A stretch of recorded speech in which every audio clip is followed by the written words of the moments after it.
just do this now. Hey, if you got this part of the video, you've got the live unedited edition. Home Gadget Geeks. It is August.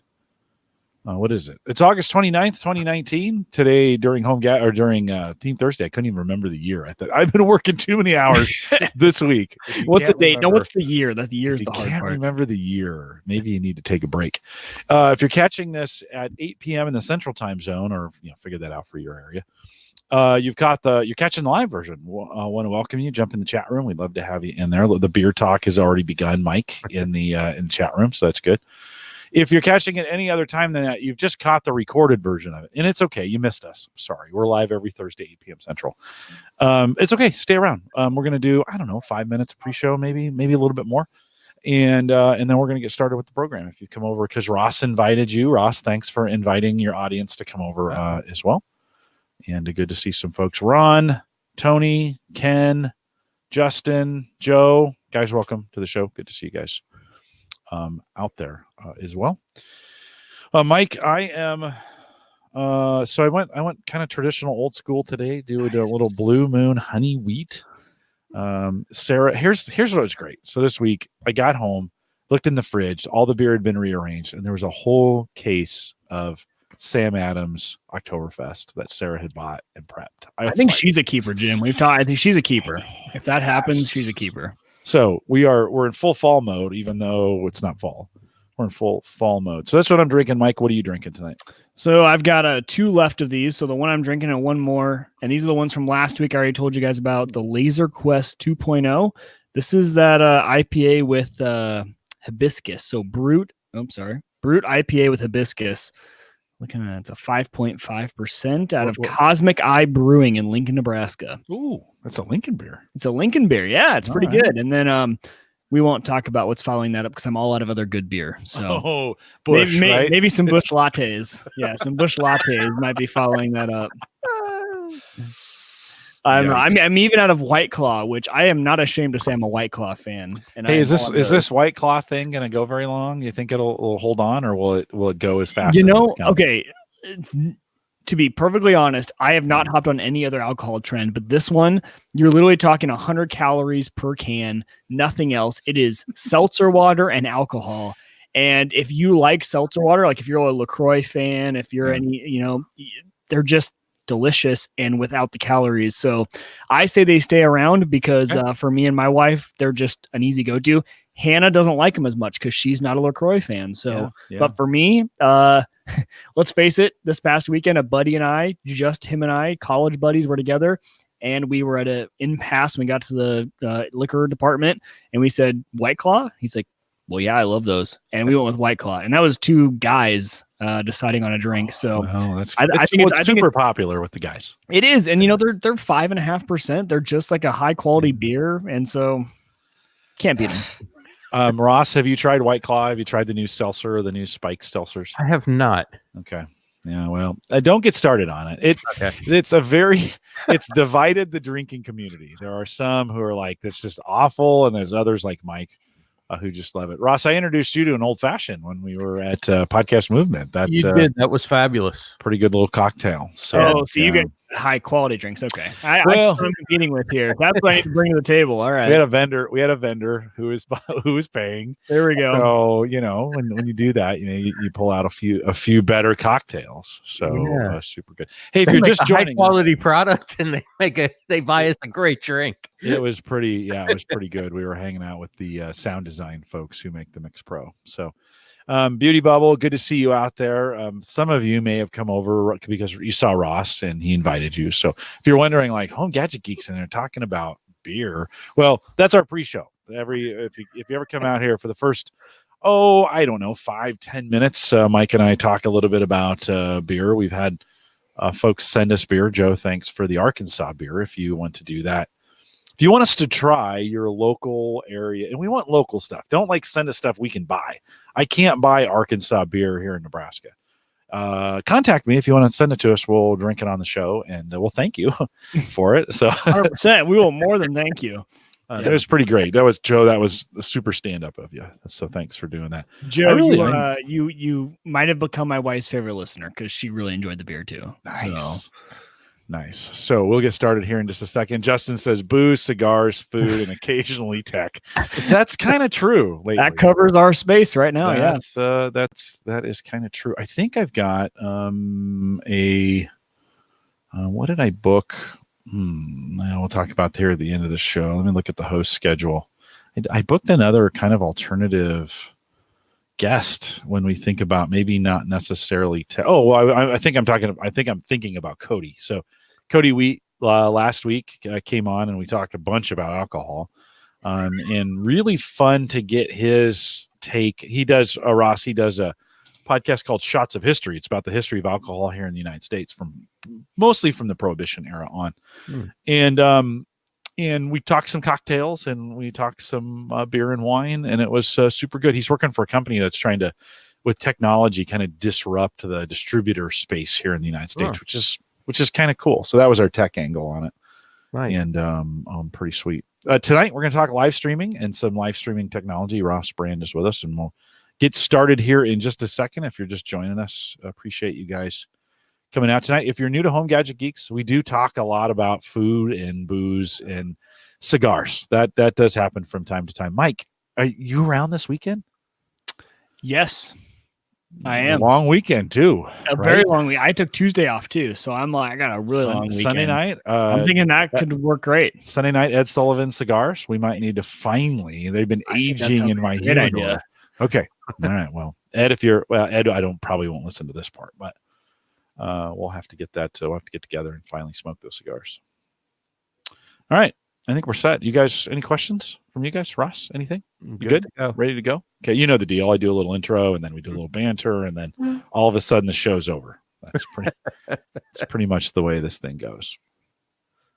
Ron says, did you guys hear Mixler was having problems today? No, I did not hear that. Did you hear that, Ross? I did not. I don't use Mixler anymore. Spreaker pretty much for ours. And Ninja, the huge, massive streamer that he is for Fortnite, switched only to Mixler not too long ago. Wow. Yeah, wow. Switched from Twitch, does not stream on Twitch anymore, to Mixler. They must have given him a fat deal, but I mean, but he switched over there. We should talk about platforms of Twitch. It's Mixler. I thought it's Microsoft, right? Mixler, not Mixer. Mixer is what it is. Mixer is the video. Mixler is the audio. Oh, okay. So it's Mixer is what I was talking about. Correct. I didn't know sorry. Mixer. Yeah, there's a Mixer, Microsoft. Mixler is it's the Mixer, the Microsoft that Ninja switched to as the sole. Yeah, they paid them. They paid him a bunch. Oh, I'm sure. I mean, you have to, right? I mean, that dude is making millions upon millions of dollars a year streaming. That's super crazy. That's the kind of the part I want to talk about a little bit in depth. So, okay. All right. Yeah, we got it, Ron. Mixer is the Microsoft. Okay. Let me kick this thing off. Here we go. This is the Average Guy Network, and you have found Home Gadget Geeks show number 414, recorded on August 29th, 2019. Here at Home Gadget Geeks, we cover all the favorite tech gadgets that find their way into your home. News, reviews, product updates, and conversation, all for the average tech guy. I'm your host, Jim Collison, broadcasting live from the AverageGuy.tv studios here. And pretty warm today, but Mike, we've got a string of weather coming. We do have to say, listen, for the folks that are in the South, especially Florida, hunker down. It's gonna get crazy for you guys there. We are thinking about you. Positive thoughts, prayers, all those things going forward to you guys down there in Florida. We know the hurricane is coming your way, but Mike, here in Nebraska, no hurricanes. It's going to be beautiful. So you got to love Nebraska this time of the year, don't you? Yeah, I've had my garage door open, doing some outdoor projects in the garage and able to paint the projects out in the driveway afterwards. It's been absolutely perfect with that garage door, but not too hot, not too cold. You got to love this time of year. Exactly right. Especially for the first Husker game coming up on Saturday. It is. I think a lot of us are going to be enjoying the nice weather with a nice Husker game going on. Ross Brand is with us tonight. Ross is out in the New Jersey area. Ross, you guys got to be ready. I lived in New Jersey for a while. You guys got to be ready for fall as well, right? Getting there. It's been a pretty hot summer all around, and we had one day, I think it was Monday this week, where it was uncharacteristically cool. It was maybe like high 60s, low 70s, and it was like so refreshing. It is nice, isn't it? Yeah. After get it to the end of a long summer and fall is on the way. We always start the show, Ross. We always start the show with a little weather talk. I think that's like the Monday morning things people do when they come into work, right? For those have to go in, everybody's talking about what'd you do this weekend and how's the weather. Of course, we post the show with world-class show notes, and a lot of Ross's information and a lot of things we're going to talk about today will be in the show notes. So head out to theaverageguy.tv, and then if you want this episode, it'll be /HGG414, and those will be available for you as well. Don't forget, you can listen to us live on the mobile app. If you are a regular home gadget, maybe if you're not, you can download the app for free, Android, iPhone. Just search Home Gadget Geeks in the store, or go to homegadgetgeeks.com. I have the link out there available for you as well. It's free and the best way to stream the program when you are on the road. We want to thank our Patreon subscribers who help pay for that every single year. Of course, that's a built Spreaker app, and it actually works out pretty well. So get it downloaded if you don't have it yet. Join us in our Discord group, theaverageguy.tv/Discord, in our Facebook group, theaverageguy.tv/Facebook. You can kind of see the pattern there. We want to thank you for doing that as well. I mentioned it earlier. Ross Brand is with us from Live Stream Universe. And Ross, I got to hang out with you at Podcast Movement. Super fun to have you on the show. Welcome to Home Gadget Geeks. Thanks for having me back. I believe it was episode 286 when I was on the first time. It's great to be back. And yeah, Podcast Movement was so much fun, and really getting to hang out with you and spend time in person finally was one of the highlights of that event, which really is all about the people and the community. So I had a great time at Podcast Movement. I'm sure you did as well. Yeah, no, it's super fun and good to spend a bunch of time with you. Mike, we got to figure out a way to have you show up at one of these podcasts. Apparently have to start podcasting for work, right? That seems to be the trend, is podcast at your workplace and you get to go. We'll see. Does Carson do they have a podcast? They are on the local radio here in Omaha, which then puts that out as a podcast. So yes, they do. They record a radio show every Saturday. They've been a little reluctant to do their own just special branded podcast because they have the radio show. Okay. Well, they should still do one. They should. I totally agree. Yeah. No, so good. Tonight, we are going to focus on live streaming. And the idea of this kind of is I think, Ross, since the last time you said about 280, what did you say? 286, I believe. Okay. So that's 2 years ago, maybe? Do you think? I think in time. Maybe late 2016. Yeah. And actually a lot has changed in this space. And what I have found interesting, and a lot of us, a lot of the people who listen to this show are tech admins or tech support or have some kind of tech or are in charge of, responsible for, have influence over some kind of the technology that's happening. In 2016, 2017, we were still, this idea of podcasting, Mike, like you just mentioned, this idea of having a podcast at work was kind of still early. But I'm hearing more and more, and Ross, as we came back from Podcast Movement, I mean, at Gallup, we've been podcasting for 7 years. I've been doing it via YouTube. We've been live streaming for a long time. So we were really early in the space. I don't know if there were too many enterprises out there kind of doing it that early. But what I'm seeing, Ross, this more and more where this idea of live streaming is coming to work. And then, and we'll talk about this a little bit later when we talk about kind of the platforms, this idea of Twitch has really changed. Well, first of all, YouTube is the biggest platform for video and search ever. Like, it's just the king. It's going to be hard to catch it. They're doing everything right on YouTube. So, we want to kind of mention the 1,000-pound gorilla that's in the room. That is YouTube. Right. But certainly, Mike, and you flirted with Twitch a little bit. Twitch has kind of come on. And it's really like I'm seeing this idea of live streaming going mainstream. Ross, do you kind of get that feeling too? You're in this space. You work in this space. Does it feel more mainstream today than it did maybe 2 or 3 years ago?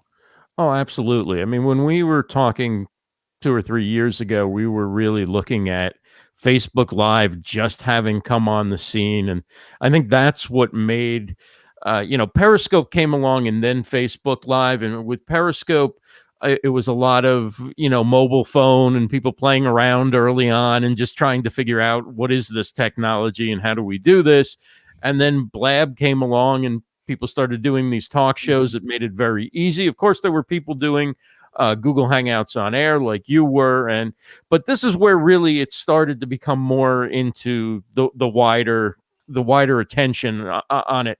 But at that time, like I say, Facebook Live was new, and I think Facebook Live really changed things, because when you went live on Facebook, all of a sudden, not only are you going live amongst people who might be interested in that type of content, but now your family and your friends are seeing you going live, so they're becoming aware of it. And if you have a business page and people have opted into your business page, you go live there. Now it just became easy to sort of transfer that over. Okay, I'm going live talking about my personal life or sharing a moment. Well, I could do this on my business page, which is just a different click of the mouse when I go onto Facebook.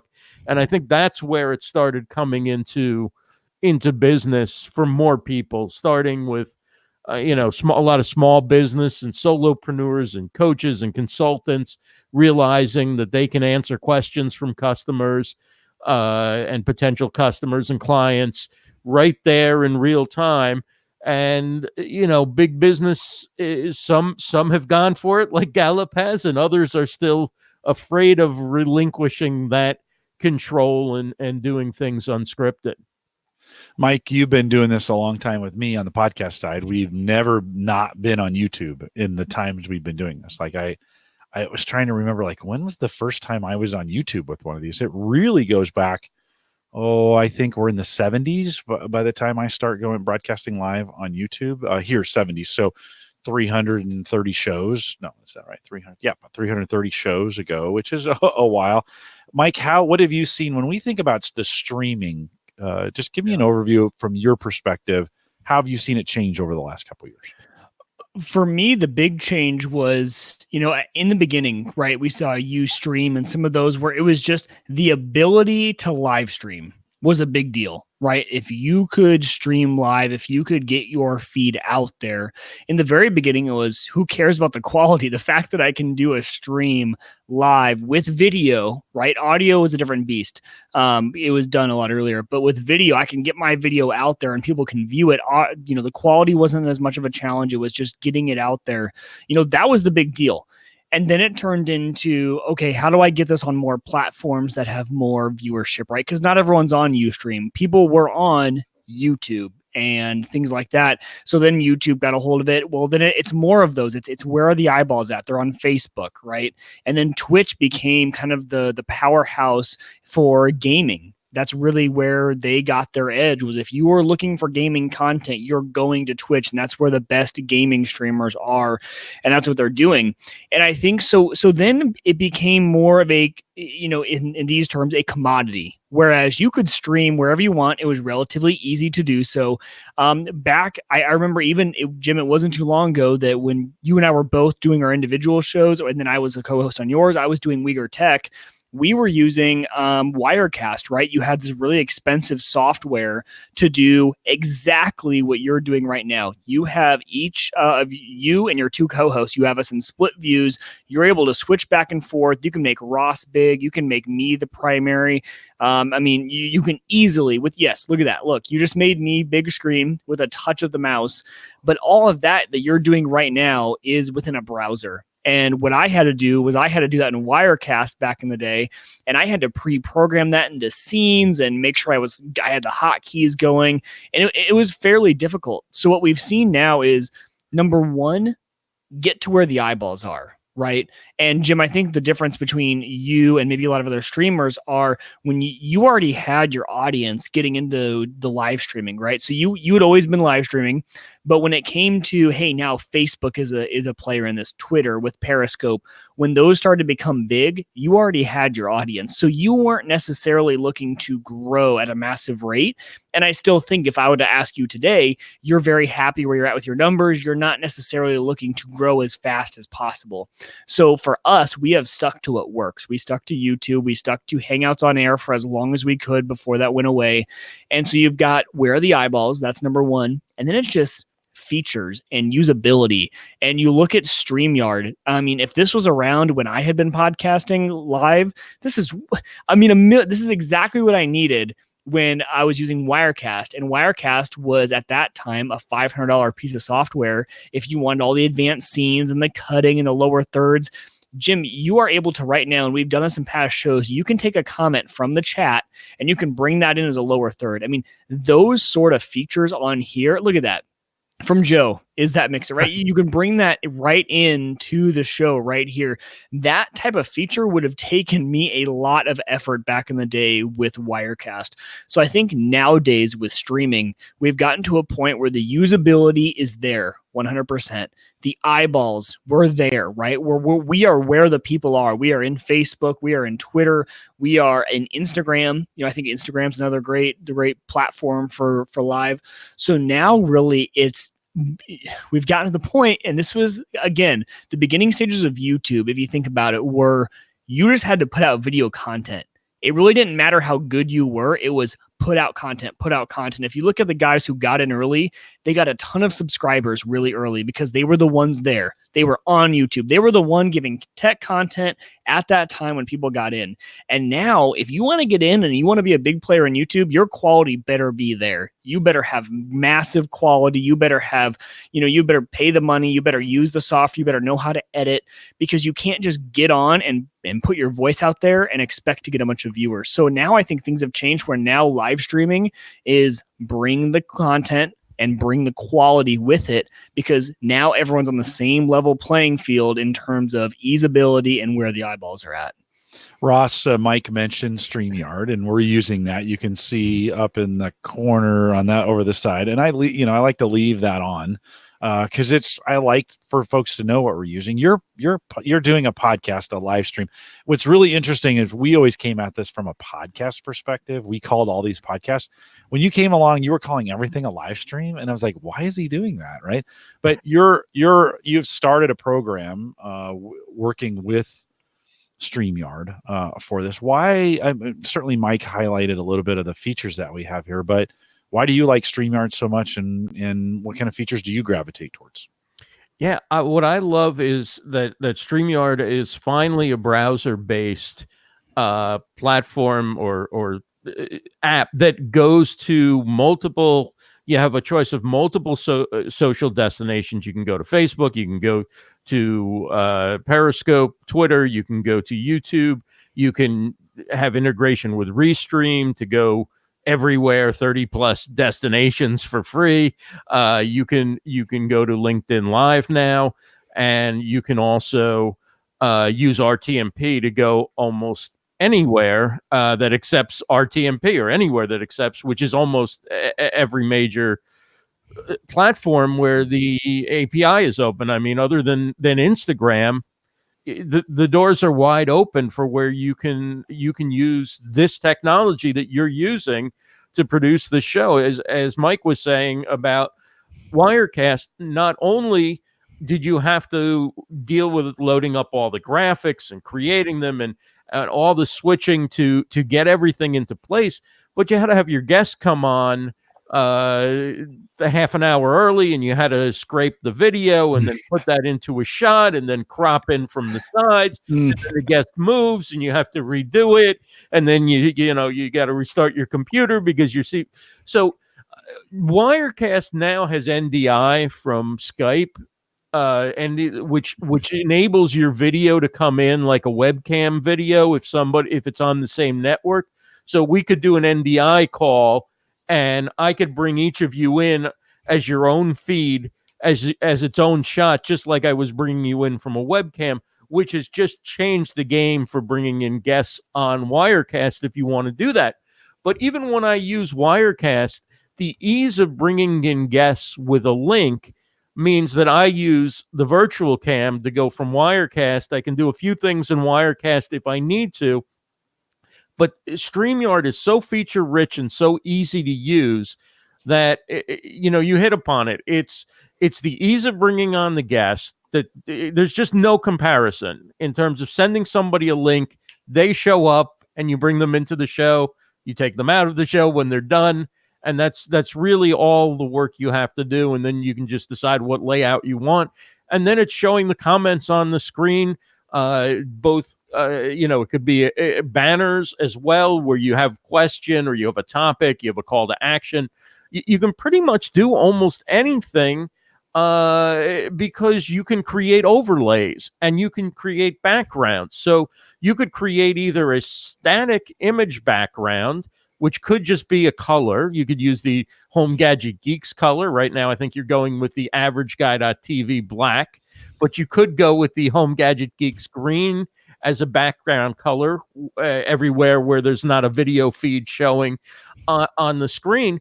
But you could also use a video. You could make a short video that loops and use a motion background by uploading that. And you can do overlays, which could be anything from a 30-second or less video clip to you could do custom lower thirds and just make it transparent with just the lower third having a graphic and text.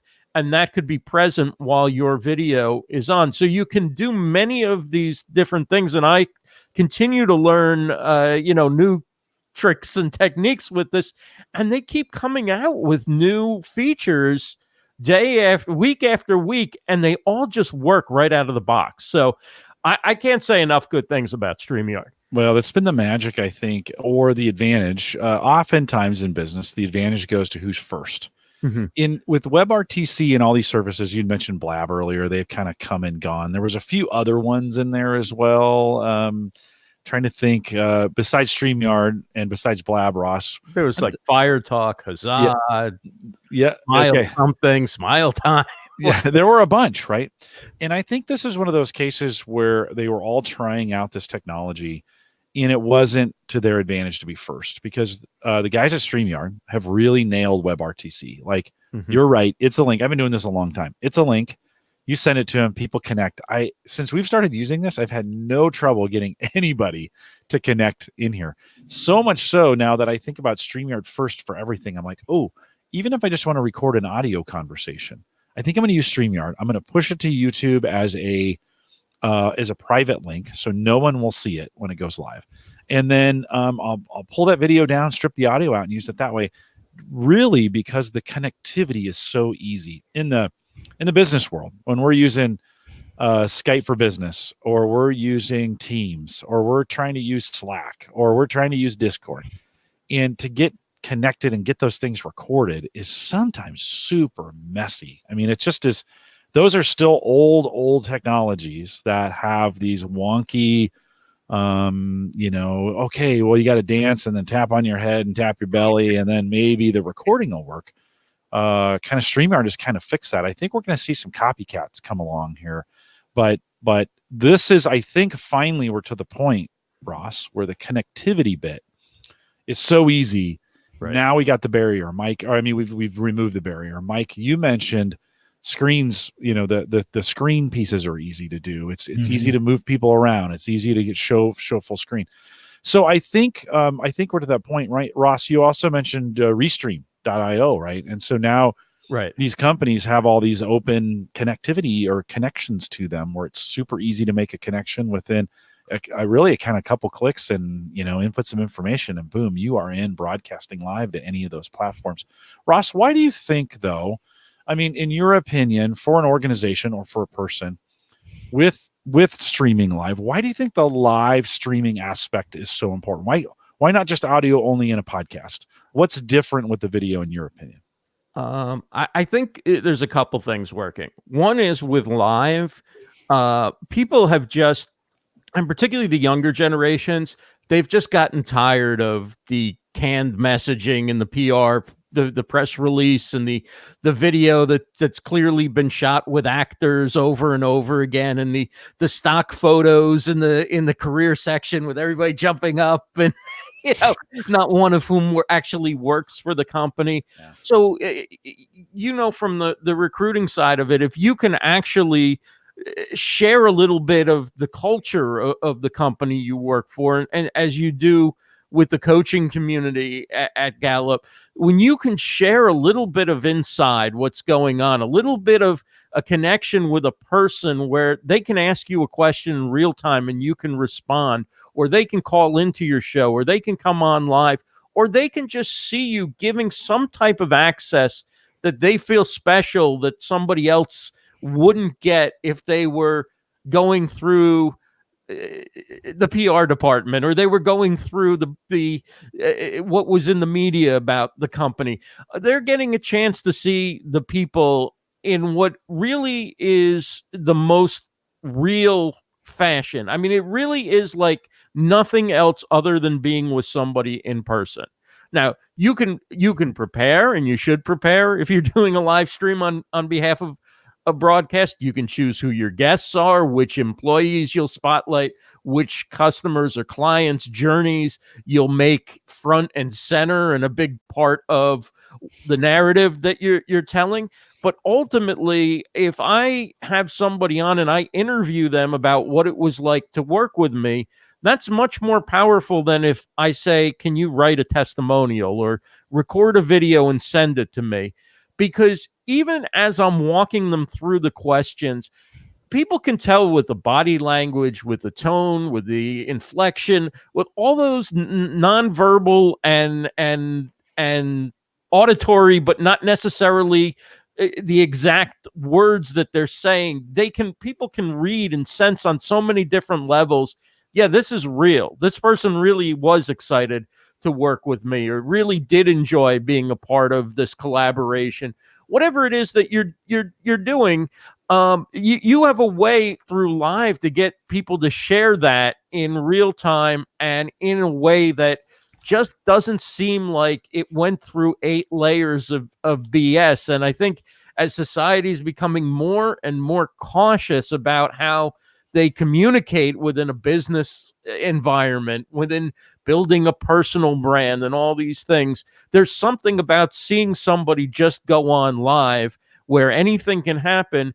And you see how Jim relates to 2 different people and is able to interact and have a conversation. You get to see Mike in his actual studio background there where he does his work. And all of a sudden, you really become much more memorable to people than somebody who's giving out a resume with black and black text on a white background, or some type of portfolio that it's obvious that they went out and they had a professional photographer and they just culled the best. In other words, you get to see the person in action and decide, can the player play the game because you actually watched them in a game rather than read the stats and saw the measurements and the 40 time, right? Like if you're looking at football, you're going to judge by how the guy plays football, or you're just going to look at the numbers and draft the guy based on size and speed. And a lot of times teams do that, and they find out that the guy really isn't very good at the part where it comes to playing football, right? Sure. Mike, you want to add anything to that? No, I think you're totally right. And I think there are some podcasts that I have watched where I have gone and watched the live, or even just the video, not necessarily live, but watch the video. And in just a very short period of time, whether the 1 episode, 2 episodes of watching the video, just like you said, Ross, I have connected with those people in a way that I hadn't before when I listened to just the audio. And I don't know what it is. It's we humans are wired to have that face-to-face contact. And I don't think obviously in person makes a big difference, but even just seeing them via video connects me more with them. And so, Jim, I think if I watched our podcast live or the video form once or twice, I think the way that I would listen to us in the future would be a lot different. And there's pros and cons to that too, right? There are some where I've gone and watched the live video and the guy is way younger than I thought he was. And maybe sometimes I'm like, oh, now I don't think he knows what he's talking about as much, right? Because I see the age, I see the youth, and I suffer from that as well in everything I do, where I'm a young guy trying to talk in my professional life as a lawyer, right? Like, good luck to me when I do not like video chat as a lawyer. When I am conversing with opposing counsel, I try to avoid video conference as much as possible because they see me and they see a very young attorney and they think I can walk all over this guy, right? It's natural. It's not their fault. I don't blame them for it. I would have the same reaction I do when I'm watching podcasts. So, but I do think you make a more intimate connection. And I think most of the time for podcasts, it's for the better. And I think Ross, you nailed it. It's that connection. It's that behind the scenes. You feel like you have a deeper connection with them. And I'll be honest, I don't listen to too many podcasts from businesses, but I think when I do, and especially on YouTube, I watch more YouTube content from businesses. I feel like I've got a behind the scenes access that no one else has before. And I haven't, right? Like it's out in the public, but for some reason I feel like I have better access than I do before. I think it just makes a much deeper connection. Whenever there's a video podcast that I listen to, I try and at least watch it or listen to it at least once or twice, just so I get the vibe, I can get the feeling. And then going forward, I feel like I have a deeper connection when I'm listening to them. The numbers I think would say today, audio is still king in a lot of ways. Right now, YouTube's giving that a run for sure. When we think about some of the content, this is where the lines blur. YouTube is not just podcast content, right? It's all kinds of things. It's the vlogging, it's instructional, it's anything. Like, it's amazing what you can find out there, right? And so that really crosses all of those genres. But so far as we think about the content, right, at least for most people, their audio is still doing very well. But Ross, I get this feeling that, man, video is coming on quick, and I think here before long the video will be king and the audio will be kind of just a secondary bit. That being said, I have listeners who tell me I'll only listen to audio, or no, I catch you live, and that's really the way I want to listen to you. So I also think there's value in doing this multiple different ways, right? When we do this, we're not only live to YouTube, but we could be, I'm not, but you are, live to LinkedIn Live or Right. Facebook Live or Twitch or Mixer, or right, these platforms that have gotten pretty strong. I think video is on its way. I mean, I think that a little bit of this, Jim, is semantics, because you and I are essentially doing the same thing.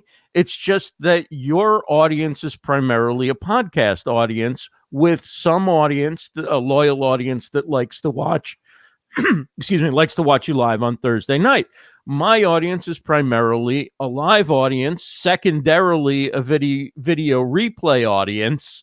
Not just the replay like in the next 24 hours, but we'll watch a YouTube video or something in that nature. And then it's third, the audio downloads are kind of the third option for my audience. But essentially, we're both doing our shows live. We're both recording them. We're both stripping the audio. We're both making a podcast. We're both putting them on YouTube.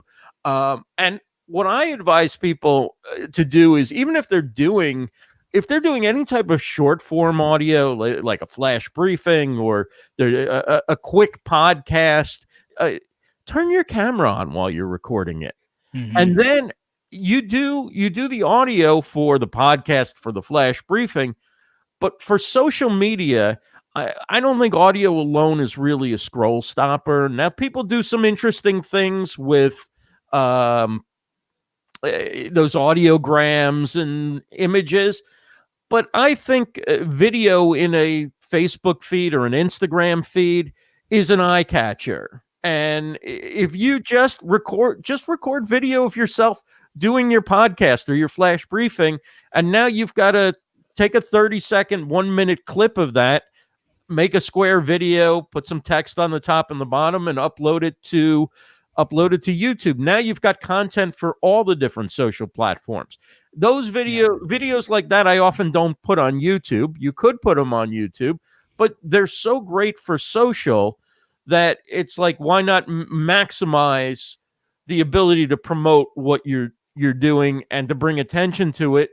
And in some cases, depending on the platform, you may upload the whole thing if it's a short form piece of content, and just figure, okay, I've got it in its RSS feed and it's being delivered as a podcast to all those channels, but why not let everybody on social media experience it? And on social media, particularly on a platform like Instagram, I mean, it's just very visual, and having the visual there, even if it's people watching you record a podcast, people like that. They like to see what's going on in somebody's studio, or what they look like, or what the expression is. And I think it's even double so for people who are mainly audio content creators, because people don't get to see them, and they have a picture in their head of what might be going on when they're doing their podcast, what they might look like. But there's a fascination of, okay, now I can actually see them doing this thing. I just let me put the face and the voice together. It's a really neat thing. And I think anybody who does a podcast where they're audio only or does a flash briefing should at least try to just turn on their webcam and record while they're doing their podcast, even if they're not live streaming it. But of course, live streaming it then opens up a whole nother distribution avenue for getting your content out there. Ross, I 100% agree, because when I think of a podcast, how do you hear about another podcast that you want to listen to? It's usually word of mouth. I'm not sitting there on the Discover page of iTunes podcast, looking through, scrolling through. It's not a feed, right? But how many new podcasts have I subscribed to in the last year? 7, maybe 8, right? And I found a really good ones that I subscribed to. I've listened to more than that, but I've really subscribed to 7 or 8. How many new YouTube channels have I subscribed to in the last year? Probably goes over 100, because I'll scroll through Facebook and I'll see something, a video that they'll post. And I'm like, man, that's really good content. Click over, it links me to YouTube, and I subscribe because it's great content. It's the video, it's the visual, and really, to be honest, more than that, it's being where the eyeballs are at. Again, we're back to this. Where are the eyeballs? They are not going to a podcast. Like, we can submit ourselves to all the podcast communities in the world. No one is over there scrolling those looking for new podcasts to listen to. And even when they do, what are they seeing? They're seeing your cover art, and maybe that'll catch their eye. Maybe their title will catch your eye. But what is really catching their eye? It's on their social media feeds. Right. It's a picture. It's a video. Exactly what you just said. I totally agree. Turn on your video, because even if you don't do a video podcast, record the video so that you can go back for those 10 seconds where, man, you were just on and you were nailing it, and you have a 10-second clip that you can post to Instagram or Facebook. You can cut that, use the video, and go. If you don't use any other video, totally fine. And what is it to you? You can delete it from your hard drive later, right? But record it, because even just this, you'd be surprised how many people, Ross, I see a video of you up there with you and your microphone in front of your face. I think you look pretty professional. And you have something good to say for 10 seconds. You got my attention on Facebook. He had a microphone in front of his face. He looked pretty good. He sounded great. I might click over there and subscribe. Whereas I might not find you in any other way if you're just putting yourself out on audio via podcast. So I think what you just said is the winner for anyone trying to expand themselves in the podcasting space. And I think what's great about it is that using platforms like StreamYard give you an opportunity to easily connect your guest to record the podcast, whether you record it on a private channel, whether you record it, you do it as a live stream and then record it. And an interesting bit of news in the StreamYard group is the CEO, Gage Vandentop of StreamYard, mentioned that recordings are coming to StreamYard. So eventually you'll be able to download a recording before it streams to Facebook, which we know that the quality when you download from Facebook is generally degraded, and that the audio quality in particular for those making a podcast out of their live stream show, getting that audio before it streams, which is why a lot of people record in a recorder or in their computer. It's just much better the sooner you get it, right, in the chain of delivery, Jim, right? I mean, the sooner you get it, the better quality it's likely to be. And so that's amazing that, again, another feature that a platform like this is bringing to the table, that, I mean, just the possibilities. Now you don't have to run a screen recorder or recording software on your computer, which further boosts your CPU. And, now you've got that recording saved for you that you can download. So it's just another awesome feature, and another reason that these platforms are becoming really good enough to do any kind of content on in a professional setting. We loved Blab for the ease of it, and in some ways video was actually easier to get started than audio, because when you create a podcast for the first time, you have to navigate the whole, what is an RSS feed, and how do I sign up, and how do I distribute it, and why do I need a media host when I'm paying for web hosting, and all these things are a first time. So Blab was like you press a button and you're live on video and audio. But realistically, the quality of the recording that you got from Blab or from any of those platforms other than Google Hangouts on Air just were not up to the quality. A platform very much in the business side of things. Blue Jeans came along and actually had very high quality recordings. Zoom has always, to my imagination, been a little hit or miss with its recordings. But now that we have the ability to get recordings from StreamYard, I imagine they're going to be very high quality, and they're doing different things with the audio settings so that you can record podcasts at a higher quality of audio as well. I noticed that there's that check mark box when you hop in that says disable audio something, right? Processing maybe.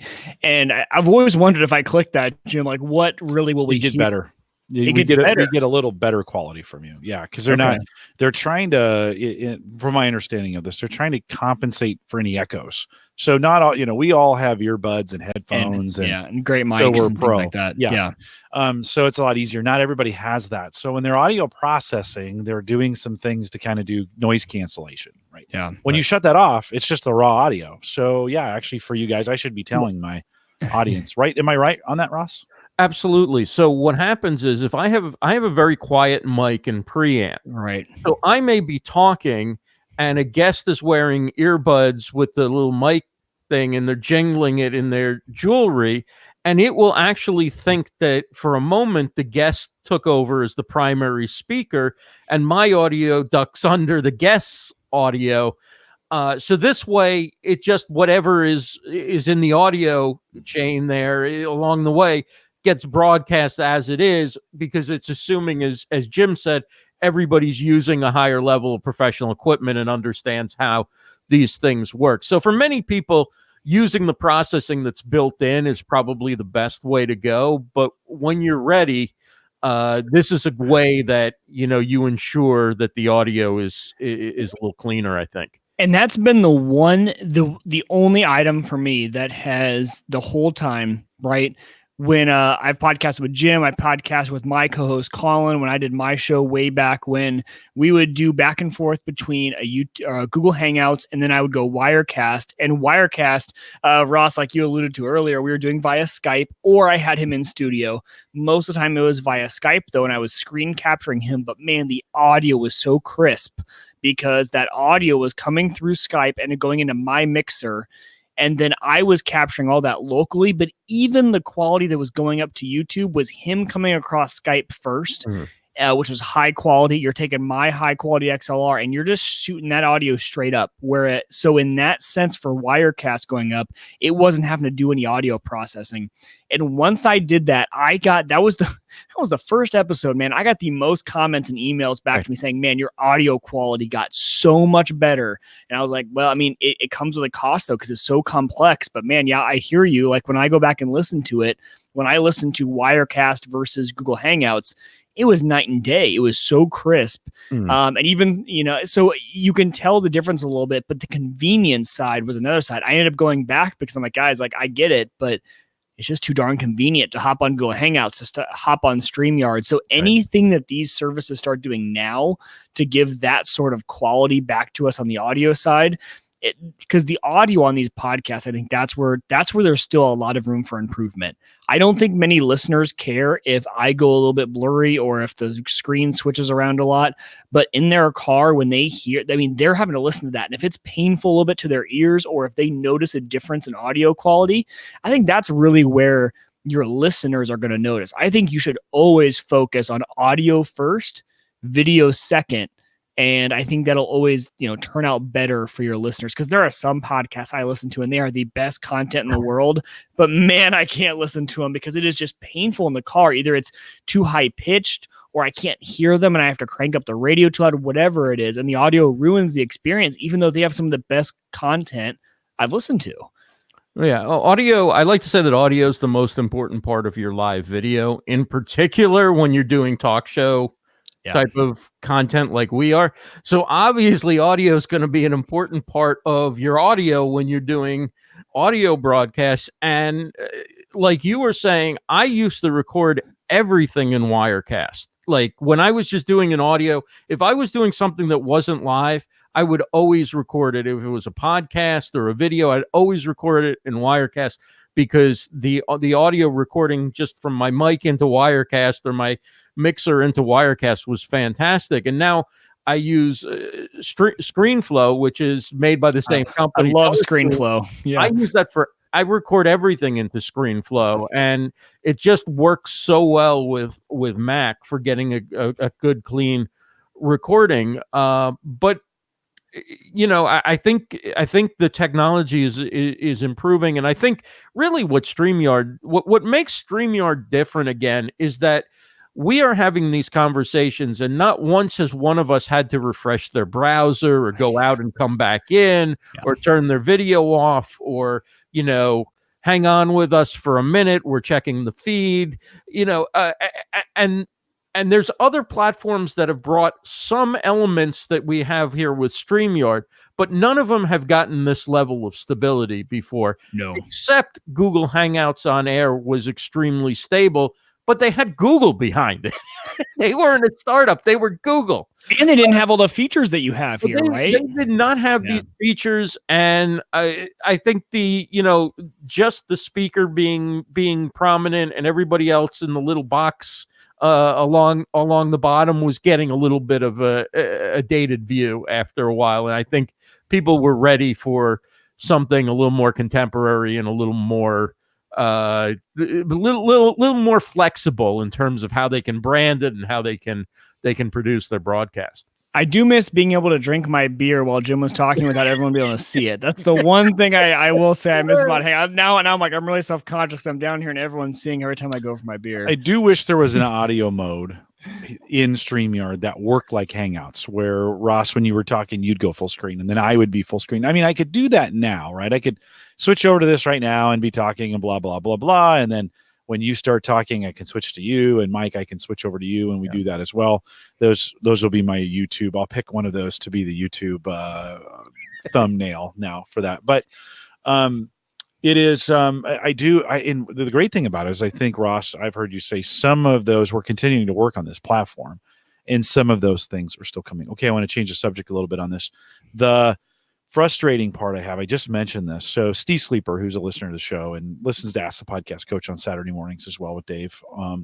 He made a video for me and he was like, "Hey Jim, love your videos, but here's a few tips if you want to actually get anybody to watch them on YouTube. You need to change your thumbnails to a picture, not your album art. I'd always use my album art so people would see it on YouTube and go, oh, that's Home Gadget Geeks. I was more interested in people having that brand recognition than I was the thumbnail recognition. But apparently you don't get recommended if you have boring album art in there. Okay, second, we talked about this early in the show. Okay, if I'm going to do this thing out to LinkedIn or to Instagram, need to embed the closed caption or you got to have it in there because a lot of people watch this thing when they're in the bathroom.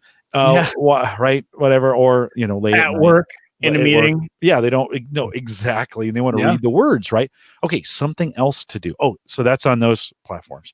If I'm going to go to Mixer or Twitch, I need to engage in every single conversation that comes in. Mike, I watched you when you were doing your Twitch channel, and it's really important there that you don't ignore your audience. They come and they want to be recognized, right?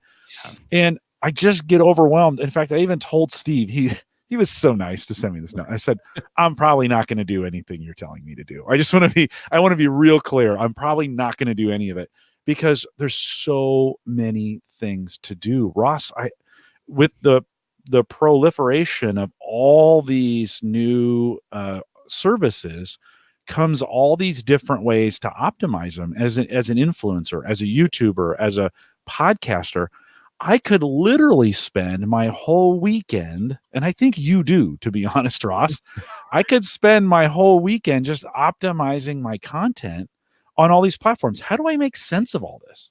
There's so much that you can do that you could be working 24 hours a day, 7 days a week, and not hit everything. I mean, there's so much you can do to optimize, to promote, to make a better experience for somebody somewhere. That you ultimately have to look at what works for the majority of your audience and what's going to get you good enough results. Obviously, if you have a team, which a lot of people have teams who are social media influencers and big podcasters and live streamers. And so they can easily say, here's a list of 50 things you have to do after a broadcast. Well, 35 of them are being done by other people. So it's easy for you to say. Exactly. You need to do all these things. Yeah. But clearly I've taken it slow with YouTube, but I treated YouTube as an archive in the beginning. I'm going to take my shows and I'm going to upload them to YouTube.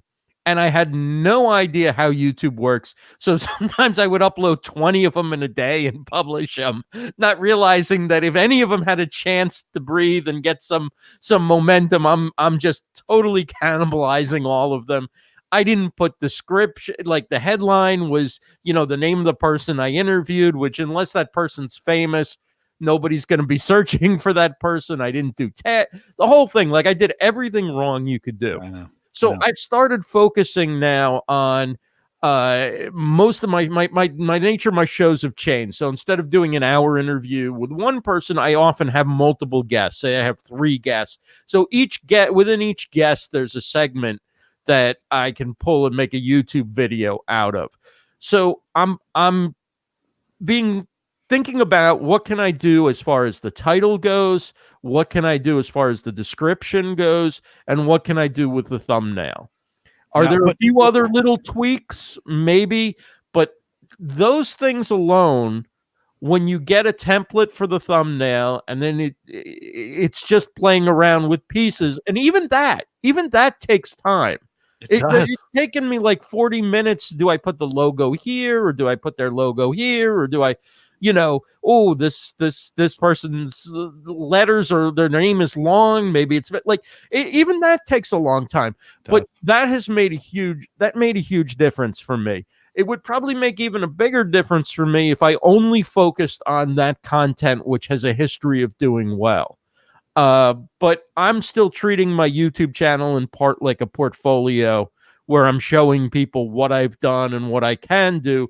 So I may interview somebody on a topic that I know isn't going to gain a lot of views based on history, but it's still nice to put it up there, and it's part of making a good relationship with your guests. And so I'm kind of caught in between of like, okay, ideally this is what you do to optimize your channel, but then okay, I'm not trying to become famous on YouTube. I'm just trying to have a nice channel that serves me when people want to find out more information about what I do. So I walk a middle ground, but optimizing your titles, your tags, your descriptions, and your thumbnail covers can make a big difference.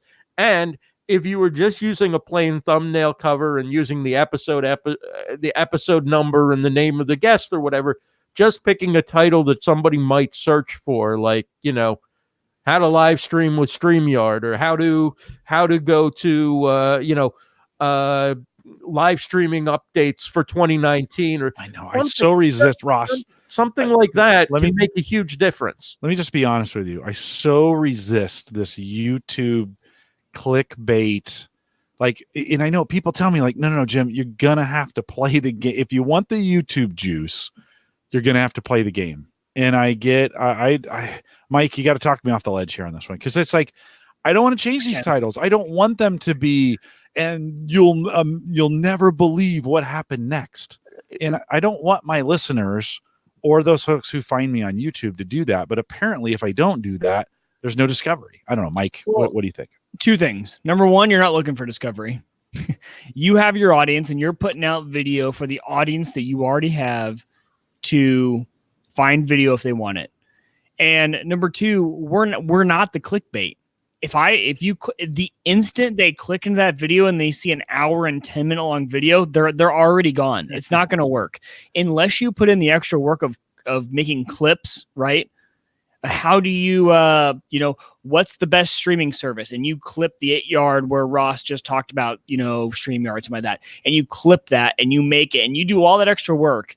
And that goes back to number 1, if you want to build an audience. And I think it depends on what you want to do. YouTube for you is more of an extra outlet to get your media out there.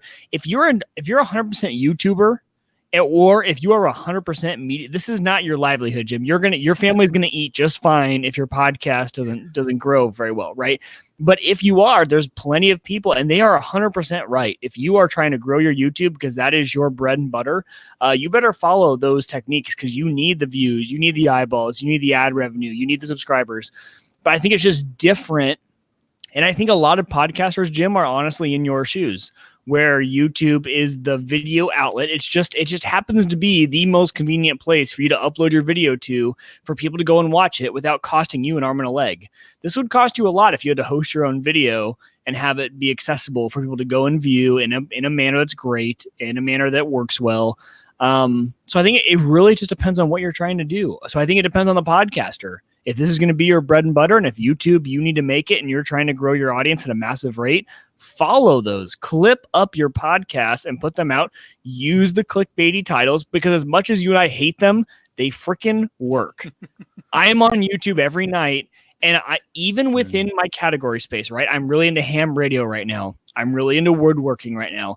And in those two spaces, how to make the best, and the is capitalized, the best finished cornhole boards. That gets me to click instantly over build tutorial for cornhole boards 101. That doesn't get me. It's how do I build the best? I don't know why. It just gets me. Like those sort of titles, they work. And they do. We're really only talking about YouTube here. Ross, I'll turn it to you in just a second. I mean, now multiply that times Facebook, Instagram, Twitch. 100%. Like you start working your way, and I guess I'm saying these as the average guy to say, hey, maybe you're listening to this right now and you're thinking, I've kind of been thinking about doing my own fill in the blank podcast, YouTube channel, live stream, whatever, and you're thinking I'd kind of like to get into that. Ross, we could actually spend the next 3 hours just talking about YouTube optimization. And there's all these other channels as well. I mean, it's kind of madness, don't you think? Can I get back in on the YouTube thing for 1 second? And that is, I think we have to look at there being a middle ground between not doing anything with your title to draw attention and clickbait. Okay. Like clickbait would be, why you'll become one of the world's most sexy people if you live stream. Yeah. But if you have a title that's about the state of live stream, something that at least let somebody searching for what's going on with live streaming, how to do live streaming, what's the best platforms for live streaming. I think that's fair within.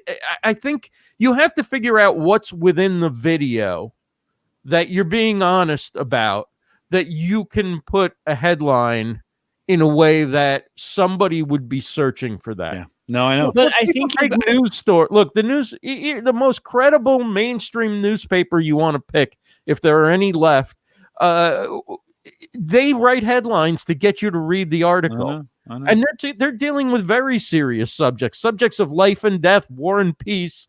And they're still thinking about, how do I write this headline to get people to read, and more than ever, actually, because of so much media going online, they're now measuring clicks. All the newspapers are measuring clicks now.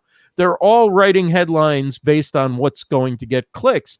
But it's not really clickbait if you're not delivering because I've clicked on a lot of videos expecting to see one thing and I got something totally different, or it never happened, or it was 1 second of a 15-minute video. But certainly titling this around something with live streaming and podcasting, and I don't think is out of line. Well, and I think there's a fine difference between, you're right, you're totally right. Clickbait, I think the definition of that would be baiting you into something that's not what it actually is. Whereas a catchy title, this guy maybe didn't have the best way to finish a cornhole board surface, right? But that's what he titled it. And when all I searched in the search bar was building cornhole boards, and this said the best way. And so, I mean, is that clickbait? Some would debate. I mean, maybe it is, maybe it's not. Maybe he didn't have the best way, but it was a catchy enough title that it got me to click on it. So I think the searchability, people aren't searching the catchy titles, but when they search for how to build a cornhole set and you have your set of titles there, it's probably important to have something exaggerated, right? Or I don't know. The truth of it is hard to debate, but I think you've got to be a little bit exaggerated or clickbaity in order to get the views. I think that's just the nature of YouTube nowadays. So I'm looking at my YouTube feed right now. Like, these are recommendations for me, which is a little scary, right? Or look at your history. That would be even more accurate of what you actually click on. It's kind of eclectic, but it's I as I look at the things that I watch, right? Yeah. I watch a lot of history videos, and there's this one, Eastern Front of World War II animated, 1943 to 1944. Okay. No clickbait, no it's just a straight title. It was the only video on that topic that was out there. 1.3 million views. Oh, that's a good point. Eastern Front of World War II animated.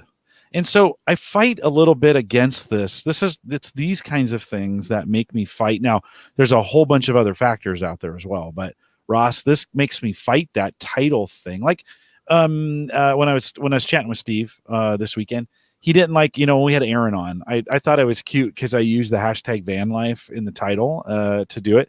And that also gets me thinking, I need one title for the podcast, and I need one title for YouTube, and I need one title when I put it on Twitter, and I need one title when I move it to Instagram, right? It's like, oh my God, how much do I have to think? But anyways, I see a title like this on YouTube and I kind of buck the trend a little bit, Ross. I'm kind of like, 1.3 million views on an animated Eastern Front of World War II? Seriously? But Jim, think about this though. The title wasn't History Episode 302.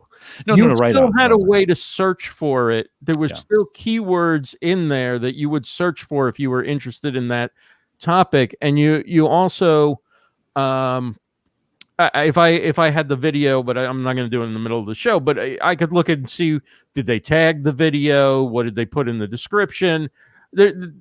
True. No, you're right there. So there's other factors, but still, at least if you were searching for that subject, you would come up with it. And probably it got recommended. Maybe they even boosted it with some advertising in the beginning.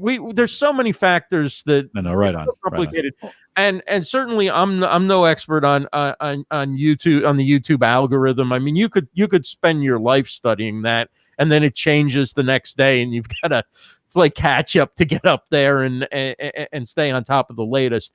And there's I've always believed there's still no better SEO than creating great content.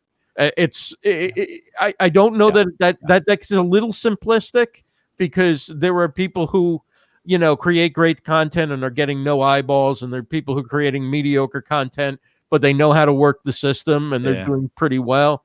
But in general, you can put all the clickbait you want to, but if you bring people to mediocre content or content that they're not looking for, that's really going to be the only click they're ever going to give you. Right. Well, and I don't know. I agree with you in certain ways and I don't, right? Because I think in my mind, in this space, it's quantity over quality. I think in this space, it's the more you get in front of them, the more they're conditioned to see your videos. And does this cost money in promoting your videos? Yes. But, some of the things I think about is, for one, Gary Vaynerchuk, massive titan in business, entrepreneurial. If you're an entrepreneur, you know who Gary Vaynerchuk is. And half of his videos, I don't think are very good. But you know what? I kept seeing them over and over and over and over and over in my feed. And they were all different. It wasn't the same video over and over. That over time, I'm like, okay, he's got some good stuff. And then I kept watching. And I actually started to like his mediocre stuff more and more as I started to watch more of his videos. Like, it's this weird conditioning of just seeing something over and over. And his titles are clickbaity, so he gets a lot of engagement on YouTube. And he went for the quantity over quality space, and his videos are short, to the point. He's got captions. He does a really good job he even puts his own video timer on the bottom, so that when you don't see your own video timer, it's got a red thing going across the bottom so that people know. I mean, it's that kind of he's a marketing agency. That's what VaynerMedia is. They're marketing. So he knows the human perception, but man, does it work. And when I look at someone like that, I think I would love to say that it's quality over quantity, mainly because that's how I personally put out stuff. Is I want it to be quality.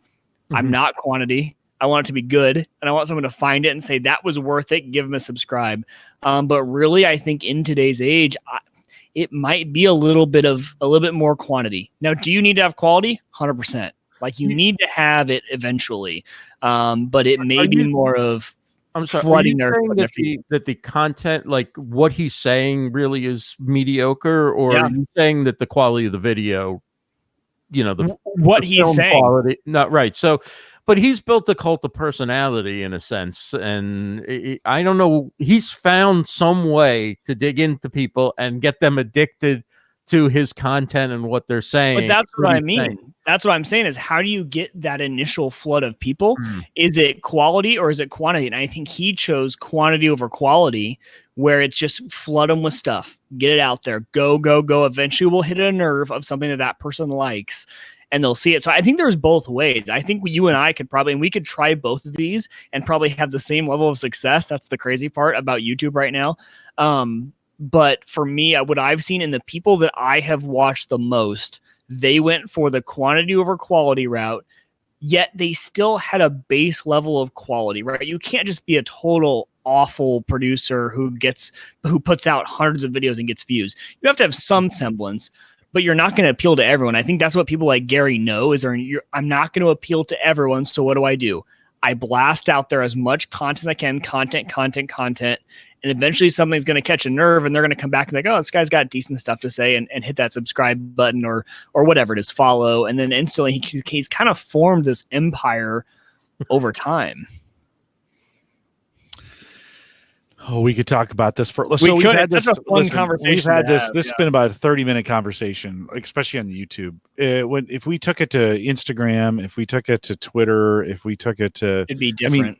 Well, no, they would all be different. This goes back to my original conversation. So, which gets me thinking. Like as I think about my workflow for this, I probably, and to Steve's point, I kind of need to start thinking through maybe a little different way of doing it and using technology to my advantage. Right. So there are, in knowing some Google Analytics around the space that I'm in, around the keywords, right? That might be a little bit helpful. Having a podcast title, because it doesn't matter. The title doesn't really matter very much on a podcast. Most people have subscribed and they're just going to listen. I rarely look at the title for the podcast that I listen to, but it totally matters on YouTube. And so one of the things it's frustrating is I think I'm creating a great title and then somebody's like, and you're like, oh, is that, I thought that was a great title. So, right. That part is frustrating. So, and I think there are some technology, Ross, in this space that could help me. I just need to build it into my workflow a little bit different. If now, to Mike's point earlier, we do this, Mike and I do this for community. Like I am not really worried about, in fact, I told Steve this when he sent me the video. I don't really know if I would even want 100,000 subscribers on YouTube because most of them are awful. Like they're awful people out there on YouTube. Right? They're just terrible. And I don't know. And I can handle the stuff in the chat and the comments and those kinds of things. Do I want to? Like, do I want my audience subjected to that kind of brutality and have to defend me and the channel? Like, I'm really happy. Most videos for the Average Guy Network get a comment or two, and it's really nice to have them. Now, I get hundreds of views or maybe tens of views instead of 10,000 or 1 million or whatever. But for me, I don't know. It's different. I'd like to run this out to the audience. If you're listening either on YouTube or maybe you're downloading the podcast, I'd love to hear why you listen. And we've had this discussion and you're like, how does this relate to gadgets? Well, maybe this is more along the lines of some survey research we're doing a little. We didn't intend to do this, but a little survey research as we talk about as you, the listener, what are you listening for? And obviously, if you stayed around for 400 episodes or however long you've been on the podcast or watching it here on YouTube, you've got something. Send me an email, jim@theaverageguy.tv. I'd love to dialogue around with you a little bit about that. Ross, I am going to, this has got me kind of thinking okay, I'm going to be doing this for a while more. Maybe I need to think about changing my workflow just a little bit so I get I maximize those, but again, I don't know if I want them that big, right? I mean, so I don't know, Ross. Any thoughts on any of that? You should be so lucky that you make a little change in your workflow and all of a sudden you get 100,000 people.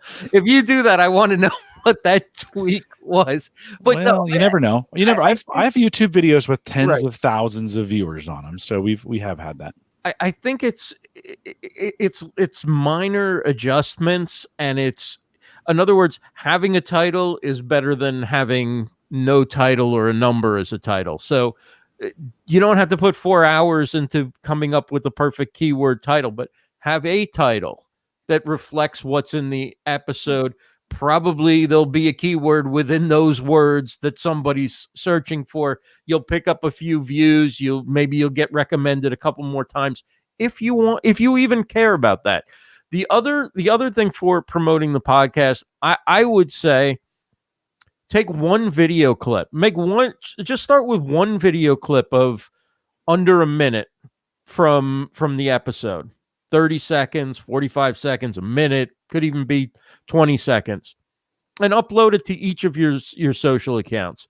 Upload it to LinkedIn with a link to the podcast. Upload it to Facebook, link to the podcast. Put it on Twitter, link to the podcast. Upload it natively on each of them. Upload it on Instagram, link to a podcast. See after doing that for a month, does anything come out of it? Maybe it excites people who are already subscribed and following you, but haven't listened in a while, and pulls them back in because now they're seeing you and they feel connected. Who knows? I don't know what the result is going to be until you try it. Yeah, that's it. But good advice. By the way, I appreciate that. But that's doing one video and just trying to distribute. Now, yes, the social media guru would say, understand the context of each platform and do something different. But then they've got a team member for each platform. But just try that, because now you're giving a visual element and a video element and your highlight for people to look at. Yeah. Start with that. Take the screenshot that you use for your YouTube thumbnail. If you use a screenshot from the show, the next tweet you send out that as the image that goes with it. Now you've got another unique piece of content. If you can make into a nice square or something, there's another thing you can post on Instagram. Yeah. Or put it as an Instagram story with a link, link in bio kind of thing, where you put the link in your Instagram bio, you put it in the story, say, hear the episode, link in bio, whatever. So there's little things that you can do that won't take a ton of time, and you can see, does that move the needle at all? If it doesn't, then stop doing it. If it does, then decide how much it is, and is it worth doing more of that, or is doing it once a week at least accomplishing something for me? Yeah. No, I think that's good advice. Doing one thing, you say, like, do one little thing, just one little change. The problem is those little changes over a time add up to a bunch of time. Like, I mean, I post, and it's worth it. I post my audio to every single free podcasting platform it's available, right? So we go to Spreaker, we go to Podomatic, SoundCloud, Mixcloud, AudioMac, Shout Engine, archive.org, podcast.com, now Anchor, now the new one, Launchpad. Oh, so you think literally that's maybe a minute to upload those, set them, get them right, get them done. By the way, if you want to listen to them on any of those platforms, you can. iHeartRadio, Stitcher, it's horrible, right? But that being said, that takes maybe an extra 15, 20, 25 minutes on a Saturday to get all those done. And that time starts adding up. I'm not disagreeing with you. It's a struggle in technology. Mm-hmm. We have access to, this is the golden age of this in a lot of ways. And there are so many platforms and so many things to do, and such great automation. I think about tools like, so I need to open Canva and take my graphic. First, find that graphic, take my graphic, put it in Canva. Once that initial image is in Canva, then I could easily make one for YouTube, one for Facebook, because they all have different size dimensions that they want, right? One for Instagram. But okay, so I'm now 30 minutes into a graphic. It's probably going to take me 25 or 30 minutes to find the right clip out of this. Again, I'm not complaining, but I'm just saying, like, to the clip. Okay, now I need to find clip. I'd love to be able to crowdsource all this and say, hey, what does the crowd think the title should be, or what does the crowd think the clip could be? It doesn't really work like that. That is something that doesn't really work. Pretty soon, I'm Saturday morning. My routine is, I run all the video, upload it to YouTube, upload it, process it, get it done. And Saturday morning is the actual post. And I spend an hour before Ask the Podcast Coach and maybe an hour or two after Ask the Podcast Coach. It's 2 p.m. on Saturday. And I'm still down here, posting the podcast. So anyways, again, not complaining. It's just one of those things. I need to continue to find technologies that make that easier for me to get it posted. And the chat will help you in that. If you look at the chat and you see what from the show people are talking about, then what brought a lot of comments, that can often give you a clue of where in the show to go to look for your clip. So when I was doing StreamYard Connect on Wednesday, I noticed in the chat there was a lot of talk about the Reddit and live streaming, because I mentioned the story about Reddit testing live streaming. So that's the first clip that I went to, was a clip of me talking about Reddit, figuring if that triggered talk in my chat, that would trigger interest on the different social platforms. Now, when I go pick the second clip, it might have a different reason that I pick it, but or just something funny. I don't think you have to watch the whole thing, right? You did a nice job, but your show is just you and you segmented it. Right. Like right. we've now had a 45-minute discussion on YouTube titles and how to optimize those. And I'm not exactly sure, like, finding that 5-minute clip in this show is pretty difficult sometimes. I mean, it's not an easy, I don't control the conversation. We started the show with 2 real long monologues by both you and Mike. Like, you talked for a while, then Mike came in and he talked. Actually, I think Mike, you started, and then we came over to Ross. Those are long, those are hard clips to break down into, and it's just, you have to physically listen to them and then kind of get that figured out. It's about a 6-to-1 ratio, right? If you're going to edit audio or video, it's going to take you about 6 times the actual length of the clip to get it right. When you're cutting those kinds of things out. So again, not complaining and just talking about the workflow. We got all the technology to do it, right? I can drop it into Audacity, or I can put it into, I still use Windows Movie Maker, which is just ridiculous, but I do. It works for what I do. And I can go through and slice those things out pretty easily, but it's still a little bit of work. I guess I'm used to, from my years of working in radio, I'm used to doing it on deadline. So it's like, okay, here's the cut. For the politician spoke for an hour, or the coach spoke for an hour.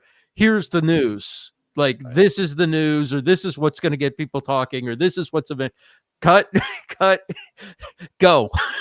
Get it in there. So not that I do it that quickly. Believe me, it takes time, and you want to edit it right, and you want to edit out. The person repeats, if they say I am going, you want to cut out that first I. There's no reason to make your guest look silly.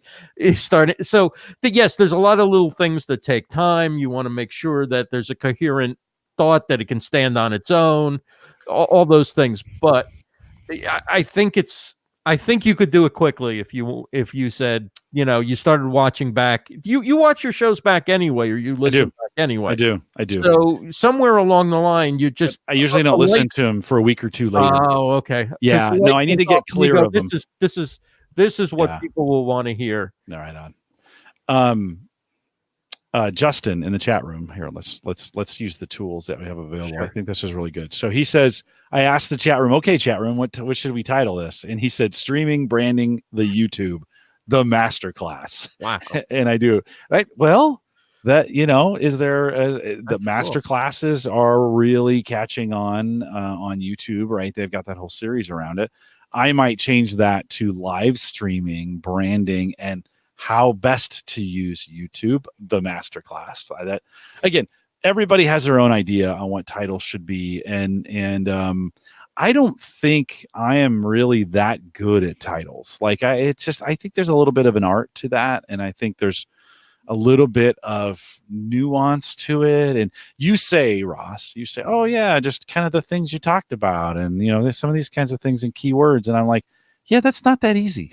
Like, fortunately we use otter.ai now to do all our transcripts for the show. And if you actually go to show notes for the shows from, I don't know, maybe the last 6 weeks, you can actually in the show notes go down and click on you'll see a timestamp in our show notes now. And if you click on that timestamp, it'll actually take you in the audio to that exact spot we're saying that. So I haven't really talked about that very much, but if you're a regular listener to the program, that's available to you as well. A little bit of really cool technology getting that part done. And it gives me some keywords. I mean, that's actually saved me some time of like, what did we talk about? It goes through and pulls some keywords out and has sped up that part for me. So maybe it's just learning the workflow through Canva. What's the best way to get my album art? Like, so for this show, Ross, what do you think? And Mike, think about this as well. Mike, your bandwidth went really wonky. Did it? Yeah. So while you're fixing that, Ross, if you were going to use for this show, if you were going to use a image for YouTube and maybe what else, what would you use for it? What would you? My indication is I have a full scale picture of you because I did this a couple times in the show and I got you smiling like you're doing right now, right? And I could do that and you have a nice little spot to the right there where I could put, live streaming ninja Ross brand in there, right? That's kind of what I would do, but what would you do?